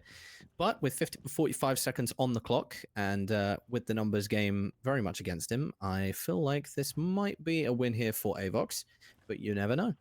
You do indeed never certainly know. Guman going to have to be pulled out of foot here. No choice but to do so. And, well, now here comes the hop. Here comes the dangerous part. They've heard the hop. They know what to come. They know what to expect. But Maxim gets taken down for it. Atox, can they do the ace clutch here? 20 seconds left to go, but they have no idea where the players are. Move outside to recover the diffuser. But that time's ticking against you, and you have to try and stick this plant down. No utility to cover it either. Just have to push. Just have to try and hope that there's a mistake from Avox here. Trying to stick the plant down, but can Atox hold on to it? Diffuser's going on down now. Yusuke hears it. Charlie knows it. They're just going to sprint it. They're just going to go and push for it. Can Atox quite find a kill? No, a direct trade, and that's going to give Avox the round, and that's going to get them yet another map point here, and yet another possibility to take us the border. Sorry, I would just like to correct myself. That was not a Maverick. That was not a Maverick. I'm so used to only Maverick having that gun. Yeah, it's weird seeing Sentry. It's so weird seeing these new recruits still. I honestly am baffled by it. But then this is the interesting one for me now, because looking at Entropy, this one's a 50-50. They've played basement twice, lost it once, won it once on their defense. It's 50-50 shot. Shot in the dark, but sometimes they need to take the shot because their only option, other one at the minute, is control, and they couldn't. Control was dominant for Avox. Like, control was really, really dominant. Entropy don't have a lot of options right now. They need this round because otherwise it's border. They do, but notice how the scoreline is 7-8 right now. Avox reached this round cap in the last map, so can Entropy come back? Yeah, can they do it? Or do we see a close out of this one here and now? This is the question. I mean, we've got a lot of Entropy supporters out in chat. Don't worry, I do see you all inside the chat. They're the Entropy supporters, or the ex-Entropy supporters, rather. But I do feel for Rise on that. I believe it was wasn't Rise. Was it Rise? The heat's getting to me, Travi. Yeah, I feel for them. I know what you mean. It was Atox there left in that clutch there. That 1v4 is so, and then the direct trade as well. One little bit more HP. It's not a direct trade. Maybe you get the second. Maybe you clutched around, and maybe just maybe you're the one with the 8-round lead right now. But well, that's just it. They get the kill off. They're able to plant the diffuser. They still had 2 seconds left. They could have planted that diffuser, got it down, and just waited to hear for sound cues. But I feel like if Atox did manage to get that diffuser down, they were definitely in the advantage. And I feel like they would have actually got that ace clutch. Oh yeah, 100% would have been able to do so, but bygones be bygones, maybes be maybes. It's that reset now you have to make. Go to the next round and just take it one at a time. That's all you can do in this situation. Absolutely. But a quick early entry into Animus here is going to be punished. Avox just getting cut down here at the first hurdle, but Eden is fighting back, trying to find something in the way. Eden gets a double, and oh no, suddenly it's equalized on the man count here. What seemed like a shallow push in from Avox that was initially punished, now gone back the other way. Ishak going to be droned out there on the head hole, going to be retreating backwards here in towards the main area of the objective by Pillar. Question is, can they make anything happen? The sentry as well, tucked away by the fire. C4 throw, not able to make its mark. Atox here could try and use a C4, but the smoke rather, but takes a little bit of damage. Stalemate emerging, but look at this, a bit of sight control given up now. And Avox could go for a smoke plant with the absence of any C4s. Very true here. They're all actually sort of trapped towards the backside, but Ishak does take down Yasuke, and that is Diffuser, Travi. So they do have control of Diffuser, which makes it very, very hard, very harder for Avox. And kills do come out here from Rise, and now it is a 3 versus 1. I have to question what I've just seen from Avox there. We saw a Grim running in blindly while the rest of the team weren't running in supporting him. Just seemed like a one-man mission. We saw someone dying with a smoke grenade in their hand, and Maximus decided to forego any pressure and upstairs on their own. Maybe not the right play to be making there, maybe not using that man advantage, but Entropy, you know what, credit to him. Ishak getting the initiative to run up, get aggressive, and look at that, he's retaken Animus control now. Exactly was the goal there, and now going to have to use that Animus control, because Maxim, well, isn't going to be letting this one go early. One of the top fraggers back in map number 1 and looking to hold up a similar performance here in map number 2. 16-9 right now, best performing player in the lobby, but best, is that going to be good enough for this 1 versus 2 clutch here? But we've seen a lot of close clutches so far this game, but I don't think we've seen many actual clutches come all the way through. Can Maxim buckle that trend here, moving in towards the objective, pinged out. 15 seconds left to go on this round, and the 2 remaining players of Entropy there just watching. Rise mops it up, and yet again, we've got more overtime. It was quite funny seeing both operators prone in exactly the same place. I thought we were going to get that same accidental team kill that we saw on Cafe a bit ago. If they stacked up and lost that, I would have cried. I can't lie. Like if they'd have stacked up and they either team killed or just lost that gunfight from a good spray there coming in from Maxim, I probably would have just left. I just would have been gone. Just bye. Yeah, thanks for joining the stream, guys. Enough shenanigans for a Monday evening. Yeah, absolutely. But yeah, no. I do not know what that push was from Avox there. Way too heroic there from the Grim pushing into sight, and it just felt again really disjointed, needless drop there. It reminded me of a mid-round we saw from them on Cafe, where they just went for what seemed like a bit of a rush attempt. And the same kind of thing happened there on that Cafe attempt, where it felt like they wanted to go for a rush. That was the idea, but everyone was on different pages of the book at different points, and it just kind of didn't mesh out. Feels like we saw the same there. I feel like Avox are at their best when they're playing it slow, when they're playing the trade game 1 by 1 by 1. This rush game, they've done it a couple of times now, and it hasn't worked for them at all. But it's an opportunity to reset, more importantly, and now it's an opportunity to go back to this basement. But Avox, they've not won it yet. They lost it all the time in regulation. Can they do it differently in overtime? Maybe they can change around a little bit. They have actually changed to, I believe that is not Solace. Is it Solace? Solace, yes. Charlie. Solace, yes. Sorry. Solace, Valkyrie, Goyo, Vigil, and Bandit. So they have changed around a little bit, but Solace, from what I recall, I have not actually played this operator yet. That's how behind I am. But defensive IQ is the best way to look at it. Defensive IQ, yeah. But a fantastic operator. But it might be able to play off of the vert as well if they try and gadget off. Try and play off the vert. Solace can give that information to the team. Yeah, catch out anyone droning as well. Good, plenty of opportunities for her. But I want to see how this Aurora is used here. QLF, we've seen them this operator teased here quite a few times by teams, but we've not really seen much impact from her Dom panels yet. But the impact of the LMG, well, that's certainly being felt there. Yasuki, the first one to be taken out there. Dagoyo off the board, and an early loss there for Avox as the roam continues nonetheless. Eden on the top floor again, looking to cause problems. But what I will mention is how many missed nitro cells we've had in this map. It's kind of deteriorated over time, and Oh, some shots coming out there. What I have noticed though is that Solace is using her gadget a lot, so that might be used for those nitro cells, as we see Maxim just in vending stairs right now, just patiently waiting. Oh, it's very much ego, especially on such low HP here for Maxim to be peeking it. Elsewhere, Eden is going to find Atox there. And that's the question. Look at this. This Vigil gets the pick, and then not only doesn't not run downstairs, runs back up, deeper roam. A massive presence, a massive problem to clear out for right now. And look at this. They have no idea about Charlie either. Entropy, they don't know it yet, but they're in a trap and a half. Absolutely, and again, it's that drone work that needs to come out, but look in the inventory, they don't have any drones in the pocket, so all of that intelligence has been ripped away, and they just have to play off of game sense and, well, on their teammates here, but do they spot the Solace?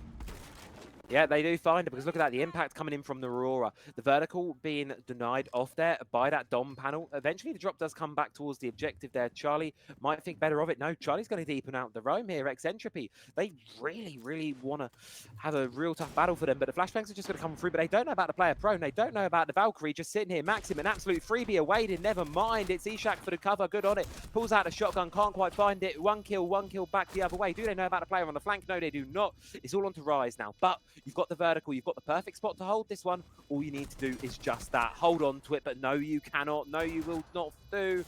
And the plant goes down for the first time in a while, but it's going to be Avox to take the round, and yet again, up onto map point. Well, Travi, well. We have a huge battle here, and it's so awesome to see, but again, just each team just not able to get that final hurdle, and maybe it's a confidence issue, maybe on that last round. But Avox did play that very well. But Entropy have to play off that first pick. When you're in that 5v4, you have that boost of confidence. So you have that extra man. But again, it's just being unable to play off of that off of the roamers as well. So we had Charlie and Eden just upstairs playing Vigil and Solace. And it's the roamers are doing their jobs essentially. They're being real pain in the butt here for Entropy.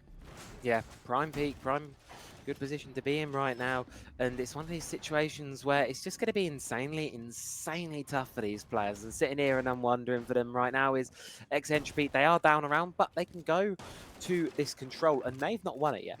But no. Avox hadn't won basement yet, and they've just done exactly that. Sure, it was a close round, but they did it nonetheless. So trends are being buckled here in overtime. It's certainly something where it's anyone's game, but Avox massive advantage right now, and they need to capitalize on this one, because you can feel it getting sloppier. You know, the longer this one goes on, their players are getting tired. We're getting tired. Everyone wants this one done here and now. For Avox, they want to close this one out now. They want to get to border, and they want to get this one dusted. Absolutely. I mean, my room feels exactly like this matchup right now. Boiling hot, heating up. Oh, yeah. And it's... Whew. I'll tell you what, I'm very excited to see how this round goes. Of course, I do want to see border. I do want to see how these players play, but they are going to be very, very tired towards border, so we'll have to see how that will be a factor. But Tubarao, again, a fantastic operator, just blocking off that exothermic charge for a short time, and allows the bandit to just trick it out. Oh, and that's a big thing there. They've droned out Rise. They know the Solace is in the corner, and they cannot do anything from that spot there. Rise gets taken down, and that's a very good early pick there for Avox. Good drone work, good use of teamwork. What we saw from them there, initial attack in half, bit less in overtime here, but finally making it work. Ishak going for a crazy little run out there, does get the punishment for it, but look at that. Shinji's going for it, still fighting to try and fight it, but can't quite hit the shots, unfortunately. Retreats away, and they walk away with nothing right now, Entropy. Yeah, it feels like Avox, the more that this round goes on, definitely has this one in the bag. Again, over-rotating, probably an overswing there from Bandit. Just kind of needless. Just wait for the attackers to come to you in this case, especially if it's match point. They're going to be wanting to take you out as quickly as possible to end this map. So you have to just wait for them. But do they know about Shinji here? That's it. Shinji could run out right now, could find an absolute freebie, but it's a high risk, high reward. You hear the drone of the player on the right, as well as you've got the Thermite watching it. They have an inkling that someone might be there. Sees the head. Oh no, narrowly. Siege timing at its finest right there. Shinji lucky to escape with their life, but in a 5 versus 5, it's a very difficult situation. C4 gets thrown, doesn't quite hit its mark, and Entropy, they're running out of lifelines right now unless one of these remaining players can get something huge going. Yeah, just close breach there. Is he going to pop the head? He does. QLF gets a great kill onto Eden, but gets taken out, gets his head absolutely ripped off by Yasuki. And it's, again, a 4v2 hit. And Tubrao just drops into lounge hallways, so he's now got to rotate probably towards Shinji. No, yeah, he's going back up. He's double dipping. He's going He wants back more. up. He wants more, and you know what? A Hail Mary play is needed right now for Entropy. And look, there, Avox, they're not they're not at all expecting it. And it's an absolute freebie there. Finds one, can't quite find a second. Lucky hip fire drop there, and that luck might be what they need right now. Avox all on to Shinji. Low HP, not a lot to do. Utility being dumped on through, spotted on out. Plant should be able to go down right now unless the kill comes on through first, and that's what it's going to be. And well, Border, that is what this one is going to be. Another 10-8, but the other way around this time. And this series does not slow down anytime soon, Rob, as we need all 3 maps. Oh boy. Ooh. I'm excited to see Border, though. I'm very excited to see Border. I cannot wait to see Border. Not at all. That one is going to be an absolute barn burner of a map. But if you can't tell, folks, we are mighty tired. So we're going to throw it to a break, get on a quick break. And before we do get there, I want to talk about Border very quickly, because it's one of these maps where I'm sitting it and I'm thinking and I'm looking at Border and I'm going to myself, it's going to be a brawl house. But what happens when these players are tired? What happens when these players aren't at 100% right now? Because they are getting tired.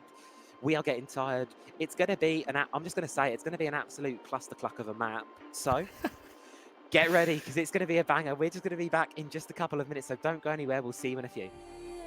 Every time, couldn't run outside. So do it one more time. I don't wanna free fall. Dancing in your call. I just know what's on your mind. Spend me for so long. Under your control. I just love you one more time. When you hold me with your eyes, oh, it burns me up inside. It's like fire. It's like fire. Oh, I'm fighting for my life. Just one touch and I'm alive. It's like fire. It's like fire.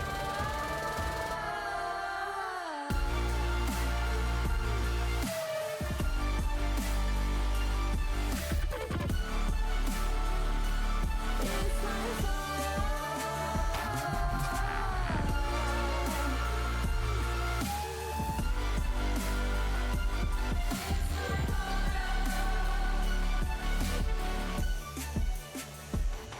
When the sun is out, all your true colors come out. It's still gray like clouds, but I see them clearly now. When the rain pours in, this is our warning. But I die just to love you one more time. Will you hold me with your eyes? Oh, it burns me up inside. It's like fire. It's like fire. Oh, I'm fighting for my life. Just one touch and I'm alive. It's like fire.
And welcome back on Info. Yet again, the wrong screen. I've done that twice tonight. So let's load into Border 1-1. This one is heating up. This one is becoming a series for the ages here.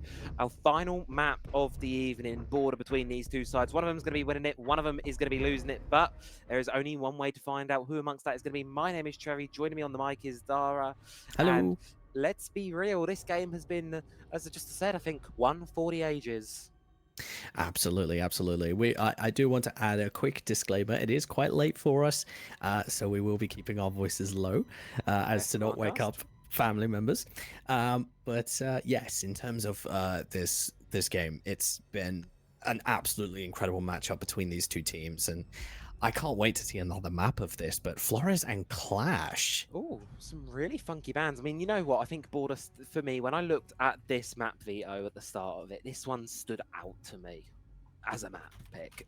This one is different to me. It is a brawl. It is a fest. It is an absolute showdown of a map. It's all about the guns. And to be fair, Border can be sloppy at points. There are certainly times where Border can be a bit of a cluster. And, well, I've got a feeling it's not going to be any different here on this one. Some funky bands for the first couple, but the last two, Blitz and Arcade, a bit more what we used to seeing. But for the first time all series, Ace is going to survive a half. And he is going to be straight picked on there by Yasuki. Absolutely. I have been actually accustomed to the animated shorts that Ubisoft have been making recently. Oh, yeah. And I have been really enjoying them. I've been catching up with my lore on Rainbow Six. But the good thing is that we now get to see the Valkyrie skin that everybody is talking about. This lovely Paragon. Of course, the actual skin itself is banned in comp, but we do get to see the weapon skin. I'm 50-50 on it. It looks cool as hell. You ask me, it looks really drippy. But it also blocks a lot of your screen. It's also Valorant related. Yeah, it's not. I like it. Yeah, I like it, but it reminds me of Valorant, and that's not a good thing to be reminded of. I'm fairly sure. Yeah, Valorant is not good for one's health. Do not go and play Valorant. Stay here and watch Siege, because hopefully, fingers crossed, another map of overtime. I mean, you know what? Dare I say, I'm not 100% sure. I've not been watching all of the games. But I can certainly tell you, this one definitely one of, if not the longest so far, this entire Phantom League Season 5. It is a long-ass game. 36 rounds so far. I'm not complaining either. This is fantastic way to spend my night. And, well, again, I've said it last map, but it is always a pleasure to cast alongside you, Travi. Always a pleasure to have you. Yes, I'm very glad to be here. So, what do we think, chat? Who's winning this? Who is winning this one? FYI, we did refund the channel points for map number 1 because I forgot to do the predictions, and I can't lie, I'm not going to set another prediction up because I will forget to do it again. So we're not going to be doing that one. Instead, we're just going to be going straight into the map. You can tell us who you think's going to win. And, well, speaking of winning, opening gunfight is going to be won by Yasuki. Nice, easy freebie there onto QLF. That's the Legion gone off the board. And with that, all of the goon mines he brings. Absolutely, but the one thing about this map is that it is the decider. No matter what happens, there will be a winner this map. So the pressure is on for the two teams as we see Eden just standing outside of South Balcony right now, just doing his job as an IQ. And two DMRs actually on the team of Avox. We have a Twitch and Lion, both playing that trusty 417. Oh my goodness, Shinji just taking down Yasuki. Yeah, And getting aggressive on the breach and finds Jaeger's gun is punishment for it. always a joy to see in action. Oh yeah, and speaking of joyful guns to see in action, here comes Ishak up here, playing up 90 on the MP5. He's going to be droned out, so they're going to know the position is there, but here's the barbed wire being broken outside of security. They're going to know that the players are chilling out there. They're going to know, and it seems like a little bit of a stalemate right now, but Maxime makes a move in, gets caught out by the Guman, has to pull it out of the foot, push up towards 90 now. Ishak in a real tough position right now, going to try and get the gunfight down to the gridlock, but loses his life in the process. Should be recoverable and should be man advantage for the side of Avox right now, and yes, it will be, despite a trade going back and forward the other way. Never mind. Here comes Rise. Again, curse coming out here from you. And Maxim does take him down with that trusty DMR. And it's, again, a 1v1 here between Atox and Max. But Maxim does have a sliver of HP. So Atox does have that advantage sitting in security room. He probably does have that call out of Maxim in break room. He does drone out the Azami though, and gunshots do come out here, and a great keeper barrier there from Azami just to cover that close peek. He does go back and catch the diffuser, and he does have a clear run into sight. Yeah. It will be telegraphed though. You'll see Atox making the move across, knowing that there's a player pushing directly towards in the objective now, and he can just use this time to their advantage. 15 seconds left to go. Maxim's got really no choice here but to try and get this defuse down. Whether it's a bait, whether it's a stick or not, we're going to have to wait and see. Pre-fires on through. Easy round there for the first one of X Entropy. Should be winning that one, and does indeed do so. Good first round there, but not comfortable by any stretch of the imagination there, as yet again going down to the wire. A 1v1. Still close. Bit of weird placement there for the plant as well. I thought he would have planted the usual place behind the desk, but in a time, I suppose. Yeah, possibly. But yeah, you can definitely see where the trash talking has been had though, as at the end of that round, there was a bit of body shooting happening. Oh yeah. Yeah, these two teams have been alive in the team chat. I will leave it at that. There has been a lot of these two teams are certainly having a lot of fun with this one, and as are we, as is hopefully all of you watching this one, because it's turned into one of these games that's becoming an all-timer here. X Entropy and Avox, as we said, not a lot separating them, not a lot at all, and this very different map of border to close the series out. It interested me when it came up in the video, because funnily enough, the map before this one was Consulate. It was either border or Consulate. In their initial games for the stage, both teams played Consulate. Both teams won Consulate dominantly, 7-0 or a 7-2. So they both played it. They both dominated on it. So I was like, oh, it's going to be Consulate. And then we just decide no and play border. Well, yeah, border's always been that one map that teams usually go back to because of, well, because they've been playing the sites so often and it's been around for so long. You know, teams are just naturally very, very good at this kind of thing. But what on Earth? Just wrong place, wrong time for Rise there, taking a little bit of early damage through the spawn. Unfortunate, but, you know, fortunate enough to be getting away with their life there as the DMR shots continue to rain on through there. Charlie on the rappel, holding that angle down. ACOG on the gun.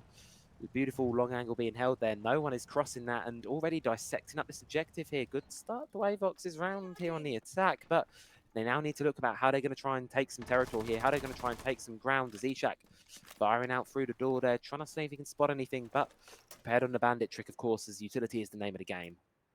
But absolutely, but again, it's that same vertical play that we saw from Nighthaven as well. Each team battling for that vert hold, because this map is so difficult to attack. You know, the defense have that advantage, but you know, we've seen Avox do this before, but Rise, what a great kill onto NV, just takes him down. That trusty MP5 coming in clutch. But it's going to be interesting to see what happens next, especially with a man down. And that's it. A direct trade there between Yasuki and Shinji keeps the man advantage away of Avox, but of Entropy. But Maxim does get one back. He even us back out here. 3 versus 3 right now on this one. a minute and a half left to go, half the round to play for. Still plenty of time for the attack to work with here, but Gridlock and Ace off the line, arguably not the biggest losses. Still got flashes, still got smokes inside of the pocket, plenty of utility to work with as well, and decent number of drones to support them. But first step has to be recovering that diffuser. It's currently cold, and with power positions being held by Entropy here, there's a lot they can do right now, but also much that can go wrong. Eden's made their way in towards the objective now. Do they know about how close, how aggressive this player has gotten? Because supporting up by the backstab from Charlie, this is a hook and a catch waiting to happen. Absolutely, and Eden goes in and takes down Ishak, and Max takes down Atox, so it's all falling apart here for Entropy. But Rise does get one back, but he drops down and Max kills him. Yeah. Well, I think you saw something there that I didn't, Travi. Yeah, it was just that run rise one. It's just that crosses being held there by Entropy. You get to that 3 versus 3, you have that player over by Armory Wall, you know he's there, and you send a player outside on Armory Balcony. You have the player inside of offices. You pressure him from Armory Balcony. He runs straight into the player, holding it on the long angle from office. Beautiful teamwork there from the side of Avox. And beautiful stuff, and that's exactly how they closed out that 3 versus 3 there. Brilliant stuff, exactly what I like to see from them, exactly what has been giving them the strength in this matchup. And now we give Workshop yet another go here on the defense as Entropy return to this site. And this is why you're the best play-by-play caster I know, my friend. That was colour. That was not play. Trust me, I am not a good colour caster. That was for me to notice that. I am proud of myself. That's a rarity to notice something like that. Well, no, I still give you the props. Accept the compliment, man. No. Chat, we have to give him the praises and the compliments, but we do. Yes. Again, the similar strat coming out here from Entropy, but what I was going to note down was that Avox, every single time they destroyed a Banshee, everything has to be noted down, right?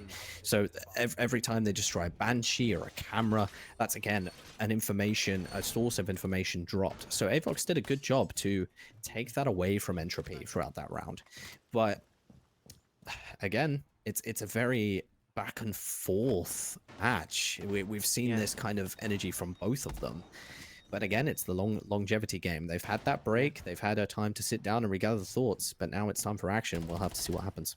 I know we're only 2 rounds in, but I can already just feel this one going to overtime again. I can just feel it. Like, yeah, it seems that way, doesn't it? I almost just want to get regulation done and dusted over with already, just so we can get to that overtime, because I can almost feel it coming with this one between these two sides. They're not letting anything go. They're not letting anything up, and well, we thought they might be getting tired, but I just feel like they're just getting better as the night's going on here. Look at this catch-up there. Charlie trying to force the bandit out, putting him in a difficult spot. Just got to be careful of the team kills and the crosses there. Yeah. C4's thrown, gets the drone, but not quite the player. But look at that. Ishak's still looking to play aggressive, but does eventually get punished for it, but escapes with the life. I think Warden did actually accidentally shoot Ishak there, so Bandit down to about 25 HP, which is not going to help the team at all. But again, Avox on a full wad of HP for each operator right now, but Eden does take down Rise. And a little swing out here from Shinji, but does take a lot of damage. And already 2 operators quite low on the HP, and another one there, QLF, now on half HP. It's looking like Entropy are going to be losing this one. Yasuke takes down Shinji by pushing into box. And it's just a shutdown right now for Avox, storming all over this map, just doing their thing, leaving QLF in a 1 versus 5 and not even going to be able to get it started there. Flawless. It's a flawless round there for Avox, 2 rounds in a row, and looking much better there, making Workshop look like absolutely nothing there, making it look like no work at all, really, as we head into our second ban phase here. Who do you ban at this point? I feel like Bandit definitely has to be banned here, especially on this map. I mean, Bandit is so powerful, especially with the Bandit tricking that you can do up in Workshop as well. But I feel like for me, it would definitely have to be Bandit. Yeah, feel like you've seen a Bandit ban? No, it's actually going to be Mav and a Valkyrie. I like the Mav ban. Teams have been so good at abusing this Maverick throughout this entire series, especially really on Nighthaven Labs more than anything, and it has crept through onto Border. I like the idea of the ban and the Valkyrie ban. To be fair, she's been bought most of the rounds, 2 out of 3. Yep.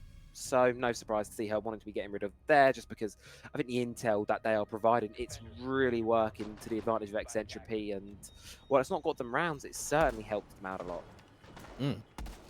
Tried my hand a little play-by-play there. I hope that was okay, yeah, but still learning. We're still learning. Still learning. It's all right. But The I main am thing is we're having fun. That's all absolutely. that matters. I'm sure the chat's having fun as well. We're having But fun. The team's having fun. Chat's having fun. What more could you want? I can sleep. list a few things. Yeah, sleep. The Yep. sun to bloody go away. My bed. a- Yep.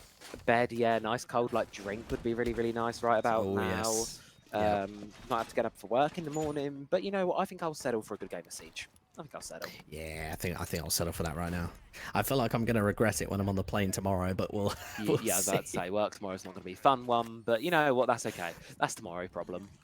Oh, and interesting barbed wire placement there coming out from his army, and yeah, it's very interesting on that balcony there. Yeah, nice bit of sound cue and Twitch drone going in doing our work as well. There takes out one of the Vulcan canisters on the break. On the break window, continuing to do so there with the second shield as it moves, second drone rather, as it moves on in. And he's then trying to hunt down any utility that they can find, whether it's mirror windows here. So we've seen her banned a lot, so to see her in play for the first time in a little while, see what exactly she can do with some things. Instead, it's going to be over here towards Armory.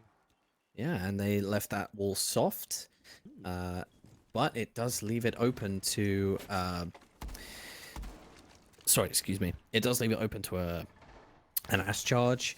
All they have to do is just call that out, and that ash charge can just blow the bottom of that mirror open. So, a little bit risky there, but I can see it working. It makes it difficult to contest it. That's the thing. I mean, congestion right now is going to be all focused towards this break side right now. Frag grenade goes in. Atox's position becoming increasingly heated by the second, but he's holding on well, supported by the teammate there. QLF helping out to provide support, but they have to be careful. They have to play together. Beautiful shot there from QLF. Finds one, make it a second on top of that as well. Eventually is shut down by Eden there, but damage has been done at this point. Now tucked in a difficult corner. Atox is now your time to shine. Finds the Blackbeard, gets the head. Team taken off there by Charlie. What the hell is this we're witching from Entropy right now? Beautiful, beautiful round from both players. Everyone involved, and it's all down to Navoo now in a 1 versus 4 situation, and I just don't know what you can do here. I'm just so confused at the Blackbeard doing a little ballerina twirl there for a second. I thought he was dancing Swan Lake, but yeah, fantastic play there from Atox in security, taking down those two operators. But QLF, that double frag there was absolutely insane, and Atox taking down NV. But yeah, let's just talk about that double frag there from QLF. That was fantastic awareness. That's it. QLF and Atox there, both playing their positions to perfection.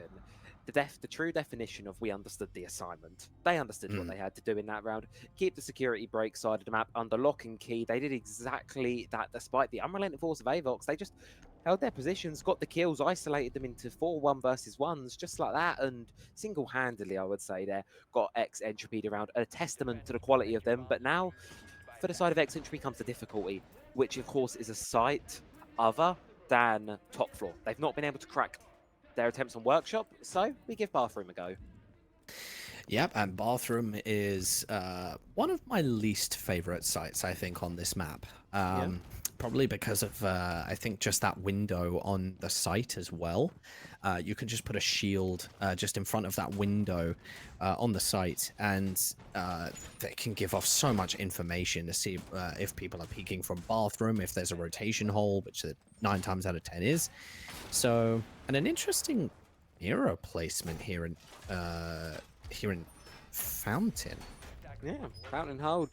I mean, this is the thing, right? You've got to hold the vertical on this objective especially, and sure, one way to contest it is going to be this heavy hold towards Office and Fountain up here. You sort of need to hold it almost as a secondary component of the bomb site, because if you let that vertical slip, it becomes very difficult to hold the objective. And, you know, Avox are prepared for it. They've got the vertical, they've got the RAM, and you're not going to be able to retake it because of the gridlock. That's the thing. You're not going to be able to retake it. You need to make sure you're holding onto it for as long as you can. Absolutely, and I'm learning a lot from this game alone, like playing vertical and where they need to, as Max takes down QLF, and like, and nearly takes down the castle as well. It's a great flick there. Ishak, very, very lucky to get away with his life. And that's it. They're understanding the assignment right now fully, Avox. They know that this hold up on towards top floor is a lot of commitment from Entropy. They can't be going away from it man down, man disadvantaged, or they can't be going away from it quickly. Either you've got 3 players committed up to it right now. Atox just continuing to dominate the frag department. Nasty shot on towards Charlie there. And right now, this hold is working out for them. 4 versus 4, looking to retake out towards Archives there. Ash charges are starting to come on through, though, but a Oh, C4 what a from Rise finds it. C4! And that is making things very difficult for Avox right now, who, while off, despite being off to a good start, are struggling to contest this top floor. Yeah, but again, it just goes to show that how late it is at the moment, like how long they've been playing has not changed the way that they've been playing. They're playing so well. The gunplay is probably the highest Through I've the ever gas seen. pipe, the Oh my, balls. that is that incredible. man. Atox getting that kill off onto NV, but does eventually die to that gas pipe. But again, it's the gunplay. The levels of gunplay have been phenomenal, and I'm very excited to see how this round ends. And that's it. It's a lot of borders all about, there is strategy here. We can't sugarcoat it, but at the end of the day, the joke of border is it's a shootout, as Yusuke is proving right now. Takes down Rise up above there, and somehow it's Entropy now on the back foot in this one. The sole remaining player, Shinji, has been droned out, narrowly avoiding the tracers there. Trying to keep this one alive. Does have a C4 to try and make work, but 2 players to deal with. Has to try and isolate these engagements, find them individually, but no, cannot do it. Yusuke's going to get it, and Avox, they're going to be taking their first. They're going to be taking a round, and yet again, the defense of Entropy just if it's not armory, if it's not that top floor, it just seems like it cannot do anything. Well, precisely. I mean, it's just how quickly they lost the vert as well. That Fenrir dying very early on in the round obviously did not help. But it's just, again, the lack of information. I feel like that Valkyrie ban has seriously hurt the side of Entropy. And that's... I believe that's a fantastic play there from Avox to ban that Valkyrie. But we'll have to see what Entropy does in the coming rounds. But I feel like both teams are just... they're playing quite a high level of Siege, but it's just one team is more composed than the other in certain situations, if you find that, Trevi. Yeah, this is the thing. I think it is that game of certain situations. On Armory, Entropy look unstoppable. Playing it smart, playing it well. Individual players come into life, as we've seen from the more series. But elsewhere, they've had an advantage handed to them in the previous round and then just completely fizzled out from it. It's really difficult to really call how this one's going to progress onwards here. And I think this final round as a half here is going to be very, very telling. An advantage for Avox coming out, 4-2 advantage, would be incredibly good for them to have. Because you can win your 2 goes on Armory, and then you only have to win one of the other sides. It's very, very doable for them. For the side of Entropy, tying up would also be, I'd say, a pretty good go of it, considering how things have gone. But regardless of, it's a close game and tough to call yet. Absolutely. I mean, it's both teams keep swinging the pendulum of one team wins one round, the other wins the other. But it's cool to see both teams just going at each other with different ways. You know, they're not just playing the same way every single time, as we see Ishak take down NV and QLF just take down Charlie.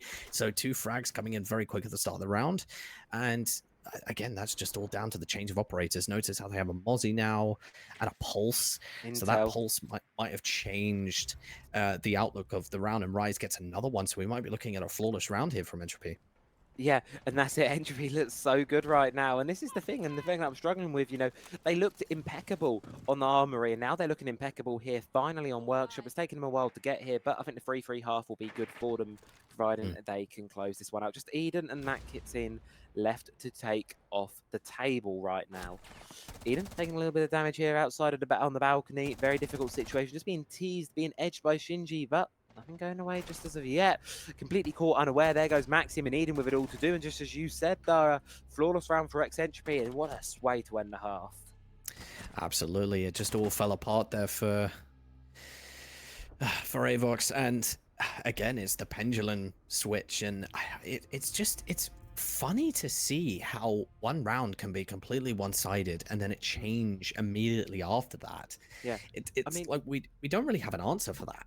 Yeah, I mean, for me, it's the nature of border. It can be so all over the place. It can be so flippy-floppy. And on top of that as well, I think it's just the epitome of what this series is, right? Just this back and forth between these 2 teams constantly.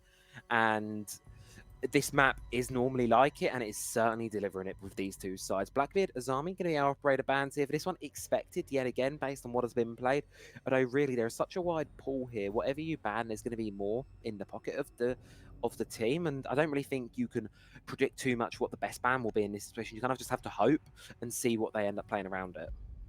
Well, absolutely, but I feel like they were thinking back. Well, there you go. There's Mirror and Ace, but I believe they were thinking back to when Blackbeard ended up in security opposite the Yeah, Azami. Obviously, he did a ballerina dance in Swan Lake, but it's just taking that operator off the board. You know, it's a good ban to have because Blackbeard is so good at removing people from holding angles with his nades, with scaring people off if they're rushing, if he's rushing them as well. So I feel like that is a strategic ban there from Oh, yeah. Avox, but yeah. And the Azami and the Mirror as well. For me, that screams that Entropy have concerns about taking map control, taking territory, because both of those operators are those construct roles. Those two operators, Azami and Mirror, they turn regular rooms into fortresses. That's their role, that's their job. You saw it in break room and security quite a bit in that previous half from Entropy themselves. They're aware of what it can do, they're aware of the impact it can have, and very, very sound bans from the attacking side there on towards the defense. And, well, they're going to be bringing a shield of their own. Yeah, Split's coming out now from Rise, and let's see if they start to play around this Blitz, especially on border. He can go through security and try and get through to site. There's multiple ways that you can take the Blitz, as Yasuki sends some warning shots out to QLF. But I'm guessing Blitz is now watching the run out from security. Yeah, it will still, you've got to find what's in there. And you can see no one can really play behind that desk anymore. The absence of the Azami means that desk is a very difficult spot to hold. So you've reduced to just a singular defender outside in break. That is going to be Maxim on the Frost there, playing by the hatch. You do have that lifeline to escape should you need it, but it's going to be difficult to do. Navu as well, going to be supporting him from 90. As the flashbangs, the utility does come on drop. Trying to peek out, trying to bait the headshots right now, but no one really able to hit anything too much just as of yet. But there goes the Blitz. He gets immediately shut down there by Navu. Yasuki goes for a run out to try and equalize it back, but no, cannot find anything at all. And we end up at 4 versus 4. Again, refrags after refrags. Blitz should be kicking himself after that. He had that swing. All he had to do was just pop on the head, and it just didn't work out. And now they're down a Blitz, and they've lost that incredible source of information and that aggressiveness. So they have to play a bit more passive here. And that's going to be the key. Passive. You can start to see the hold and the push start to shake up from Entropy right now. You can see exactly what their goal is right now. They want to push in towards Armory, try and get this diffuser stuck down. Capital bolts in hand. Hive going to be going on, not Bigby Hive, sorry, Rotero Drone's going to be going on it. They can do this half take in towards Armory right now. Navu is down below, but if they can get behind half wall, that should be a fairly safe plant. Smoke's come across now. Here comes the diffuser stick. No soft floor below, so should be able to stick it on through nice and easily. Now Avox are aware of the game. The question is, can they play it themselves as well? Maxi makes the cross. No, Atox is looking the wrong way, and the cross happens. The cross is successful. Grim, where are you looking? Because it's cost your team the round right now. A massive blunder from Atox there, and it could just cost Entropy everything unless these remaining players can get something massive going, and it's all on to Atox now to clutch this one back. Oh, yes. Eden getting that kill onto Atox, it just all fell apart there. Sorry, I realized I was on the wrong stream there. But, right. yeah, it just all fell apart there at the end. That, as you say, Travi, that Grim dying definitely lost them the round, looking the wrong way. Yeah, on the rappel there, it's costly. On the rappel, you have such a pivotal job. Do not let anyone cross. No one shall pass. But unfortunately, job was not done. Pass was made, and you saw what Avox were able to do. And credit to them, a good opportunity spotted. And you saw as soon as they knew that that rappel cover was a bit shaky, all of them moved across. All of them made the move, and Entropy had no idea it was coming. I feel like for this kind of situations, they definitely need to start running a cap can. I feel like that Entropy are getting into sight way too easily in some cases. They're getting into certain areas way too easily in some cases. Use that cap can, slow them down.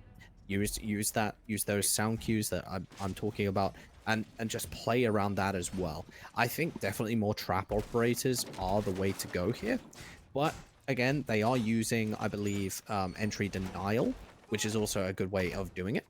So yeah, again, flipping the switch, trying something new. It's good to see a lot of new things coming out from these players and not just using the same things every round. Yeah, continuous evolution. That is certainly a big contributing factor. I think probably why this whole series has been so close is we've highlighted throughout a lot of it. Both teams have been changing strategies up constantly. Both teams have not really done the same thing as you say more than once a lot of the time. Mhm. And it's keeping them on their toes. And even right now, it's a 3-3 half, and Avox already, look at them go. They're 4-3. It's only a round ahead, and still, yet again, we could see this one going distance. Yet again, it's so tough to call. But really, between these two right now, you've got to look towards this one. And I've got to wonder what this reinforcement here is. How the hell did I'm confused? Did he maverick that from the window? Because He I didn't might realize have it had that done. kind of range on it. That's mad. He might very well have done. We'll have to go back and have a look, but I've never seen that before. I mean, that wall, I don't normally reinforce that one off because if Entropy can get in easily there and then smoke it off, it's an easy plant spot. And without that bathroom to contest it, it's only one way back to go and counter the fuse. It's a risk to hold, but they're not taking advantage of it. It is true, and Shinji at the moment just opening up West Balcony to try and play off that vertical. But Envy does have Armory covered with the Bandit in play as well. But we'll have to wait and see. But there is the C4 rip, so they know it is coming. Ash does try to take that shot, but Rise will get taken out by NV, and they're all trying to get into the vert, but it's all falling apart here for Entropy. And Eden and NV holding down that vert, but Atox does get NV eventually. Travi, what happened there? Just simply put, I think that was just a case of Entropy just trying something and something just not working. They pushed in there, but Avox knew exactly what to expect in these last two rounds. To me, I'm going to be honest with you, they call worry signs. It's the first time in a little while where Entropy have not looked competitive, and you know what? I think it is a perfect moment to call the tactical timeout because I think they notice it as much as we do here on the desk. Entropy right now, they look a step or two behind Avox right now. Avox have found something on their border defenses, and they're looking unshakable, and 2 rounds away from taking the series. They could very almost much close this one out. That is true, yeah, but what amazes me though is if you look at the scoreboard, there's nothing really to separate these players at all.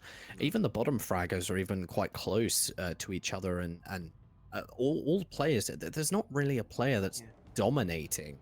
And Bar that last round, it's been close. Absolutely, absolutely. And I think that's what we have to take away from this, is that both teams have played fantastically well, and they both have won a map each.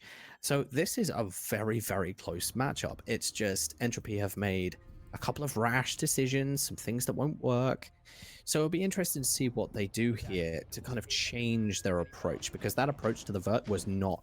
I believe what happened was they weren't expecting the Bandit to be there too. I believe they expected the Mozzie to be there on his own, but they just didn't anticipate it. So yeah, and now you've got to make that change in the call from the tactical time. Interestingly enough, Entropy the only ones to call a tactical timeout so far this series. Despite the numerous number of stressful situations Avox have been in, they've not touched attack timeout once. Entropy called it in map 1, didn't touch it in map 2, and they've just called it there again here. So no more timeouts from the side of Entropy. Avox, they still got the one for border in pocket should they want to use it, but if history's anything to go by, they're going to just ride this wave out here, and why not ride it while they're on a high, 5-3 up, 2 rounds away from closing the series. Absolutely, but I think Avox definitely have to just go for this now. But they also have to be very careful. Entropy are going to go for them now because they are 3-5 down. So Avox does have that advantage, but they just have to keep doing what they're doing. Play patient, methodical, let the players come to them, let them make the mistakes. Don't overswing, do not overcommit. You've just got to be patient. Yeah, and that's it. It's a discipline thing. We've seen it slightly get away from both these teams in this matchup at points where aggression from both sides, both these teams like to play fast at points. Especially for Avox, over-aggression tends to punish them severely. They need to make sure it's not getting to their heads. They can't be getting excited too much. There's a level. There's a fine middle ground they need to find. And so far, they've been doing a good job of controlling that tempo. But whether that persists on through here and towards round number 9, because at this point, you never know what can truly happen. Either way, much more reserved start here from Avox. They're not really contesting things too much. No many bullets fired, and everyone's at full HP. Well, true that, but Avox does have a drone on that balcony leading down into Tellers. So if it's curious, like if Entropy have seen that drone, because that is feeding off so much information right now. And Entropy just have to be very careful. You see the drone just moving around there. Well, they have no drones left in the pocket. All of them have been destroyed, and they have to just play off sound and ear now. But Envy does take some damage from the balcony there, and we'll have to rotate back. Yeah, going to have to try to through, but what's this instead of going to be actual plant attempt coming on through here, and I don't think the side of Avox have any idea. Just kind of getting away with a little bit of daylight robbery there. C4 comes in from Yusuke, but it misses the mark completely, and it now leaves them in a 5 versus 3. Attackers all around the place. How the hell do you get out of this one if you're the side of Avox right now? Well, it starts with Eden getting one, but can't get any more than that. One Maxim Dope does get one back. 2 versus 3 situation right now, made into a 1 versus 3 by QLF, who eventually does get dropped. But caught in a crossfire, not much you could do there. Entropy come out of the tactical timeout, and they come out swinging. Beautiful opportunity spot in there. Noticing that while there is the vertical hold there, not much to commit from it from Avox. It feels like they were holding it just for namesake there. Holding it just for the point of it. Entropy spotted that, took advantage, just went directly into sight, and they were unable to do anything. Yeah, it's a good job you spotted that, Travis, because my tired eyes, I don't believe, spotted the plant. But yeah, exactly that. I believe that it's just a case of wrong place, wrong time there for Avox. It's alright you didn't spot the plant. I don't think Avox spotted the plant either. So I don't think you're going to be alone on that one. But either way, regardless of, it is unfortunate for the side of Avox, but Entropy. Good use of the timeout, good opportunity spot in there. And that's the kind of calm, rational decision-making we need to see more of from them. This calm moment where they see an opportunity, but they don't get crazy with it. They just take it slow, take it easy, and they find themselves a comfortable spot. Now we go back up towards Armory. An incredibly strong site for the defense. Only won by the defense so far. Played 3 times, won by 3 defenses. Attack, they have nothing on this one unless something changes. Absolutely, and as a wonderful Jedi once said, this is where the fun begins. This site alone is going to be very, very interesting to watch because both teams, I believe, have won and lost on this map. Sorry, on this site. Yeah, but not on the defense. That's the thing. But not on the defense. Defense has been flawless on it. Whoever's defense Absolutely. is, won it. And Absolutely, if you ask me, this is around that tells, and like I said, this is where the fun begins. Because this round was tells. You think Entropy win this. Not only do they tie it up, they now have the 2 easiest sites they get to attack next, possibly. But true, and then Avox we'll win also... this.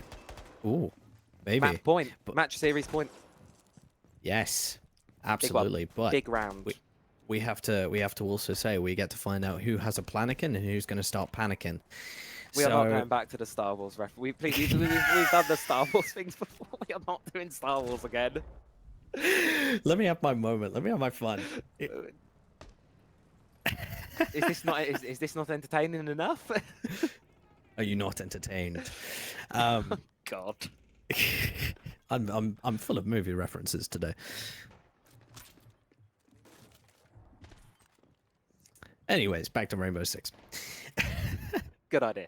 Yes, good idea. And a slow push coming out here, 2 minutes 5 on the clock. Entropy finally locate the bombs, but I'm fairly sure they already knew where it was. QLF on the outside crash right now, just prone. Very dangerous game, actually, from QLF on the east balcony. Oh, I like this push in here from this Entropy. They see this side of the map is weak towards that office side, and they've already got it opened up. And with the absence of that mirror, they should be able to take it quite easily. It's that ban really coming into effect here.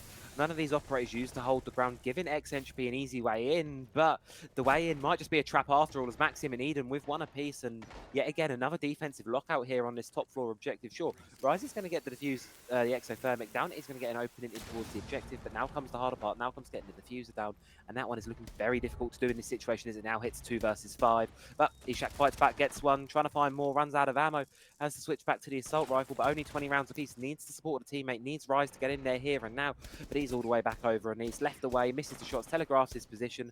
Maxim knows, Maxim is fishing, and all of Avox are coming knocking for your head right now. Seeming almost inevitable that they move on towards a map series point right now, and yes, they will. 1 round away, and Avox will have made the dream, will have made the comeback. All they have to do is take one of the next 2 sites. Yeah, I feel like that Entropy's Entropy's sort of energy and decision making has started to deteriorate throughout this map, and you can kind of see it via the scoreline and via how that last round went. It's just less disciplined, I believe. There's a lot of sign here, especially where that Hibana was left on her own to defend, and then you know, obviously her life was ended. But what was interesting for me was that Thermite was back on East Stairs and wasn't playing with the team, and they didn't use that use of the exothermic that was having that line of sight into B sites. So yeah, a lot of wasted opportunity there. Yeah, a lot of room, but then also I've got to give it to Avox. Their opportunity spot in this half has been immaculate. They know what is happening there. They've got a good read on the game, and everything that Entropy are bringing, they've got a good counter to. And just like there, they saw what was coming with that attack. They saw that it was going to be office-sided, moved the pieces to the right positions, and just took the round from there, shut it before anything could even get started. And it's given them some wiggle room. And I feel like for the first time in a while, Avox now have an opportunity to close this one through. They have 2 rounds to play with before this goes to overtime. Can they shut it out here and now? We will have to see. But I believe that Avox does have that momentum. I feel like that the pendulum is definitely swinging in their direction right now. They just need to keep playing disciplined, keep doing what they're doing. Don't over-rotate, do not over-swing. And Fenrir is doing exactly what he needs to do here, just playing inside of archives. And that's it. He's just playing it, biding the time, as you can feel the pressure mounting up here. Entropy not letting off the go pedal at all on this round here. You've already got the blitz in here, pushing him through break, causing chaos, seeing feet, trying to find whatever they can, but regardless of it, it's a brawl house of a map. Exactly what Border is, exactly what we expected from this one. As this pressure just continues to mount this defense, they're getting less and less space by the second, but they're not giving up any kills just yet. Absolutely, and both teams are just playing very disciplined right now, just waiting each other out, because Entropy cannot afford to make a mistake here. If they do, then that's it, game over. That's it, and they really want to tunnel vision on this Solace now. They really want to try and find Eden, but look at that. Look at all the support that's coming in from the rest of Avox. He's not at all worried about this flash, because look, you've got Maxim not too far away, Charlie watching the cross. They can't push him right now because they know Eden is safe in that position, and there's only frag grenades from Ishak to tear him out, but Ishak's on the other side of the map over towards break, not able to support at the position, and right now it's a bit of a stall out for Entropy as they try to find their way into this one. It's taking far too long for them to get into Armory right now, but there are shots coming out, and Eden will die, and that's huge for Entropy's attacks onto play Vert. Blitz has now gone into Armory and will take some damage there, but Atox does get another one, and Charlie does drop into side, but does go down. By the teammate, dropped by the teammate there on the drop in. Tries to get one back shot on towards Ishak. Beautiful shooting, but look at the damage, look at the HP. Yasuke so low right now. And in a 4 versus 2 situation, effectively a 4 versus 1, unless somehow Charlie gets recovered, which just seems unlikely. This one should be a done deal, and yet again, we're going to the brink of regulation. We go in the distance, and we might just yet again, dare I say it, Rob, we might have overtime on our hands if one more round goes the way right now, because Yasuke certainly is not getting this one done. Absolutely not, and Atox playing off the Vert there, but that kill onto Solace was crucial for this round to play off the Vert, and a great play there as well, underneath onto, I believe, that window. What is that site? What is that window? That is ventilation. Vent, yeah, vent window. But that was a fantastic kill onto Solace, and single-handedly won that round. They were able to push into Armory, take out everybody, and yeah, bit of an easy round there for Entropy. Impeccable stuff from them. Yeah, good show from Entropy. Now, here comes the important one. Do we go more? Do we get some overtime? Or do we end it here and now? This is an important question. And this one, well, I don't know if I've got the answer to it, to be honest with you, Rob. This one is an absolute heater, regardless of how you look at it. Absolutely. And I will genuinely say it has been an absolute joy watching these two teams go at it. Yeah. And whoever does win this, I mean, they thoroughly deserve it, no matter which team wins. I mean, both teams deserve this victory, but... Yeah, and whoever loses it, they're going to be one of the more... Obviously, they go into the 1-1, the middle bit portion of the Swiss bracket, 1 win, 1 loss. Whoever does go down into that middle portion of the bracket they're going to be a formidable force. And whoever gets put against them in next week's matches, I feel bad for them because Absolutely. they are going to be up for an incredibly tough matches. Both of these teams have not just shown their quality, their endurance with this one as well. They've got a deep strategy pool. And even though this game is taking the distance, one of the longest best of threes I've ever had the pleasure of casting, it is definitely one of those games where it's proven these teams have everything they need to succeed. But unfortunately, as you say, it's competition. There can only be one winner, and there will be a loser. And for Entropy right now, it's just a little bit closer to that loss unless they can make this overtime happen. Very true. And Avox just doing what they've always done, just playing very disciplined in the site right now. There is an operator wrapping 90 though, and he has been spotted, so they do know that he is there. Yasuke playing in sight, and Fenrir just keeping overwatch on drones right now, but Solace again in archives. But he has heard that audio cue from Atox. Charlie's got a lot of pressure mounting. Look at all those people outside that wall. C4's going to get ripped, but going to get thrown in the process. Wall will eventually get opened up. Beautiful shot from Ishak. A much needed one there, but Maxim's coming alive here to start a hero, but is traded back. But immediately you can see there's a response coming in through from Avox. However, Eden misses the shots, not quite able to find the kill. A second one though, Yusuke does come in, finds it back. 3 versus 3, we're even. Absolutely, and the round's hotting up just like my room right now, and again, that vert just so... sorry, Travi, go ahead. There you go, beautiful. Just beautiful the way the teams are playing together there. You saw it from Avox. One person dies, there's someone coming for the trade. They can't quite find it, so Yusuke swings on in and tries to find it. Thermite, Exothermic, a bit unconventional, but you know what? I respect the grind. Going to be used here for a little bit of vertical, perhaps a little bit of a bait and switch. Yusuke not going to shoot it out. Instead, just going to run away from it. Giving a little bit of a breather, because of course, look at the side of the attack. You have lost the ram and you've lost the blitz. Not a lot of utility to work with. Very true that, but they do have Thermite and a Gridlock and an Ash. There's still lots of damage that they can do to this site, and a great bit of awareness there to knife out that Goyo. But Fenrir just playing inside of customs right now, just wrapping around and making sure to cover off main. And at the moment, Entropy taking quite a bit of time playing off that Vert, but they have to be very careful of that Thermite up at the top. And a pre-fire there from Envy just narrowly misses the head. Atox needs to make this work here. This is going to be game defining, and he does just that. Takes down Envu there, and that is the opener needed for Entropy right now. Puts Avox into a man disadvantage, and now they have to really work for this one. On the verge of making overtime, but the time is the devil right now, because look at that, 10 seconds to go, no choice but to just try and dump utility, hot drop the hatch, and look at this, Yusuke's waiting for it, pull the trigger at the right time, and this one is yours. All you need to do is wait. You know where Shinji is, but no, you missed the knife. You see the player getting the plant, you get it, and with that, the clock will do it, and Avox will take the game, will take the series, and they will be shutting this one out in regulation for the first time all night, and they will be your victors here in Swiss stage round 2. Hard fought indeed, but they get the job done nonetheless. What a clutch up. What a series. That was an incredible game of Rainbow Six Siege, and it is a tough break there for Entropy. I feel like they played really, really well. It's a shame that I think in the end it was just a lack of discipline, and I feel like obviously it was a very, very long very long series, so that might have caught up, but there were some gunfights that did cost them, but all in all, I think both teams played really well. I feel like they should be very proud of themselves, but there can only be one winner. That's it. I think that's the sad story of the day, because a couple rounds go differently. You know, 48 rounds in that one.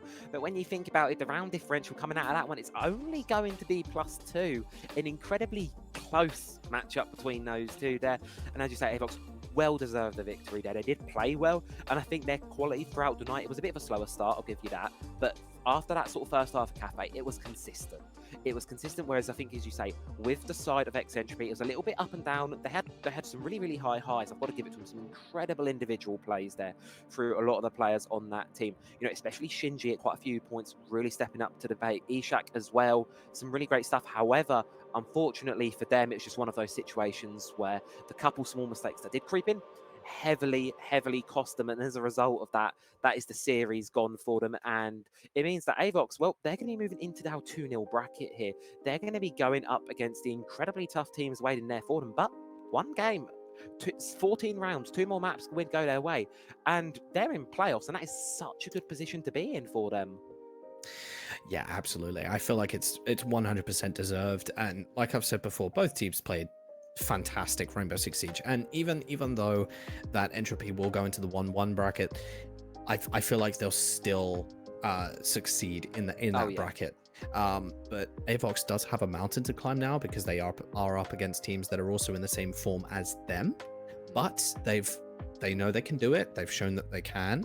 It's just these small little things that we saw, especially on Cafe as well, double peeking, the accidental team kill as well. That's stuff that cannot happen in those higher brackets. So that's something that they need to iron out.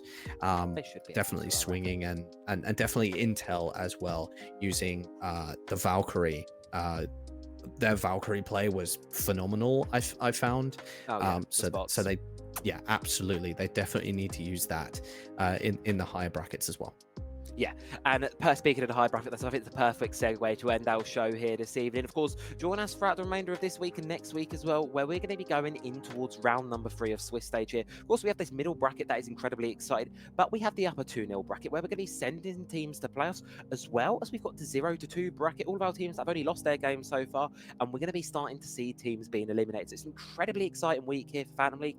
That should be on the official channel in the coming weeks, in the coming days. So what I need you all to do, folks at home, is go check out the Phantom League Twitter. I'll be putting it in chat right about now. So go follow the Twitter, go stay up to date, get yourselves in the Discord server. All of the information will be in there as and when it is ready for you. But from me, from Rob, thank you all very, very much for watching. Hope you have thoroughly enjoyed it. Have a great evening, enjoy your rest, and we will hopefully see you all not too this far future. Have a wonderful evening. Take care.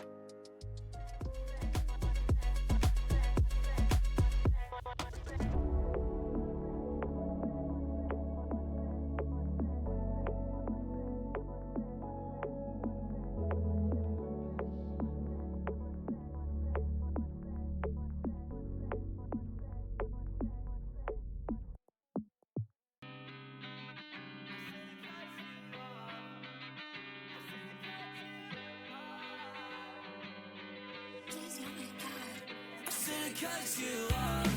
I knew something was wrong. I shouldn't have to call you back, 'cause now you're mad and you think I dropped the ball. That's a bridge I had to cross. Not my fault, that's your pissed off. You shouldn't have to treat me like this. Treat me like this. Now I'm all alone once again. I just wanna talk, and you don't wanna listen, baby. I don't get it all. She don't love me, she loves drugs and alcohol. She said that's how I'm involved. Everything that happened. Oh no, I don't wanna talk about it. Used to wanna talk to you, but lately I've been doubting. Shawty went outside, grabbed a bottle and she downed it. I thought I lost my sense of pride, but recently I found it. Once again, now I'm back on the cycle. Walk inside the function thinking maybe I just might go. Me and your friends, really not that tight, ho. It's all good now, they all had to cut you off. I knew something was wrong. I shouldn't have to call you back, 'cause now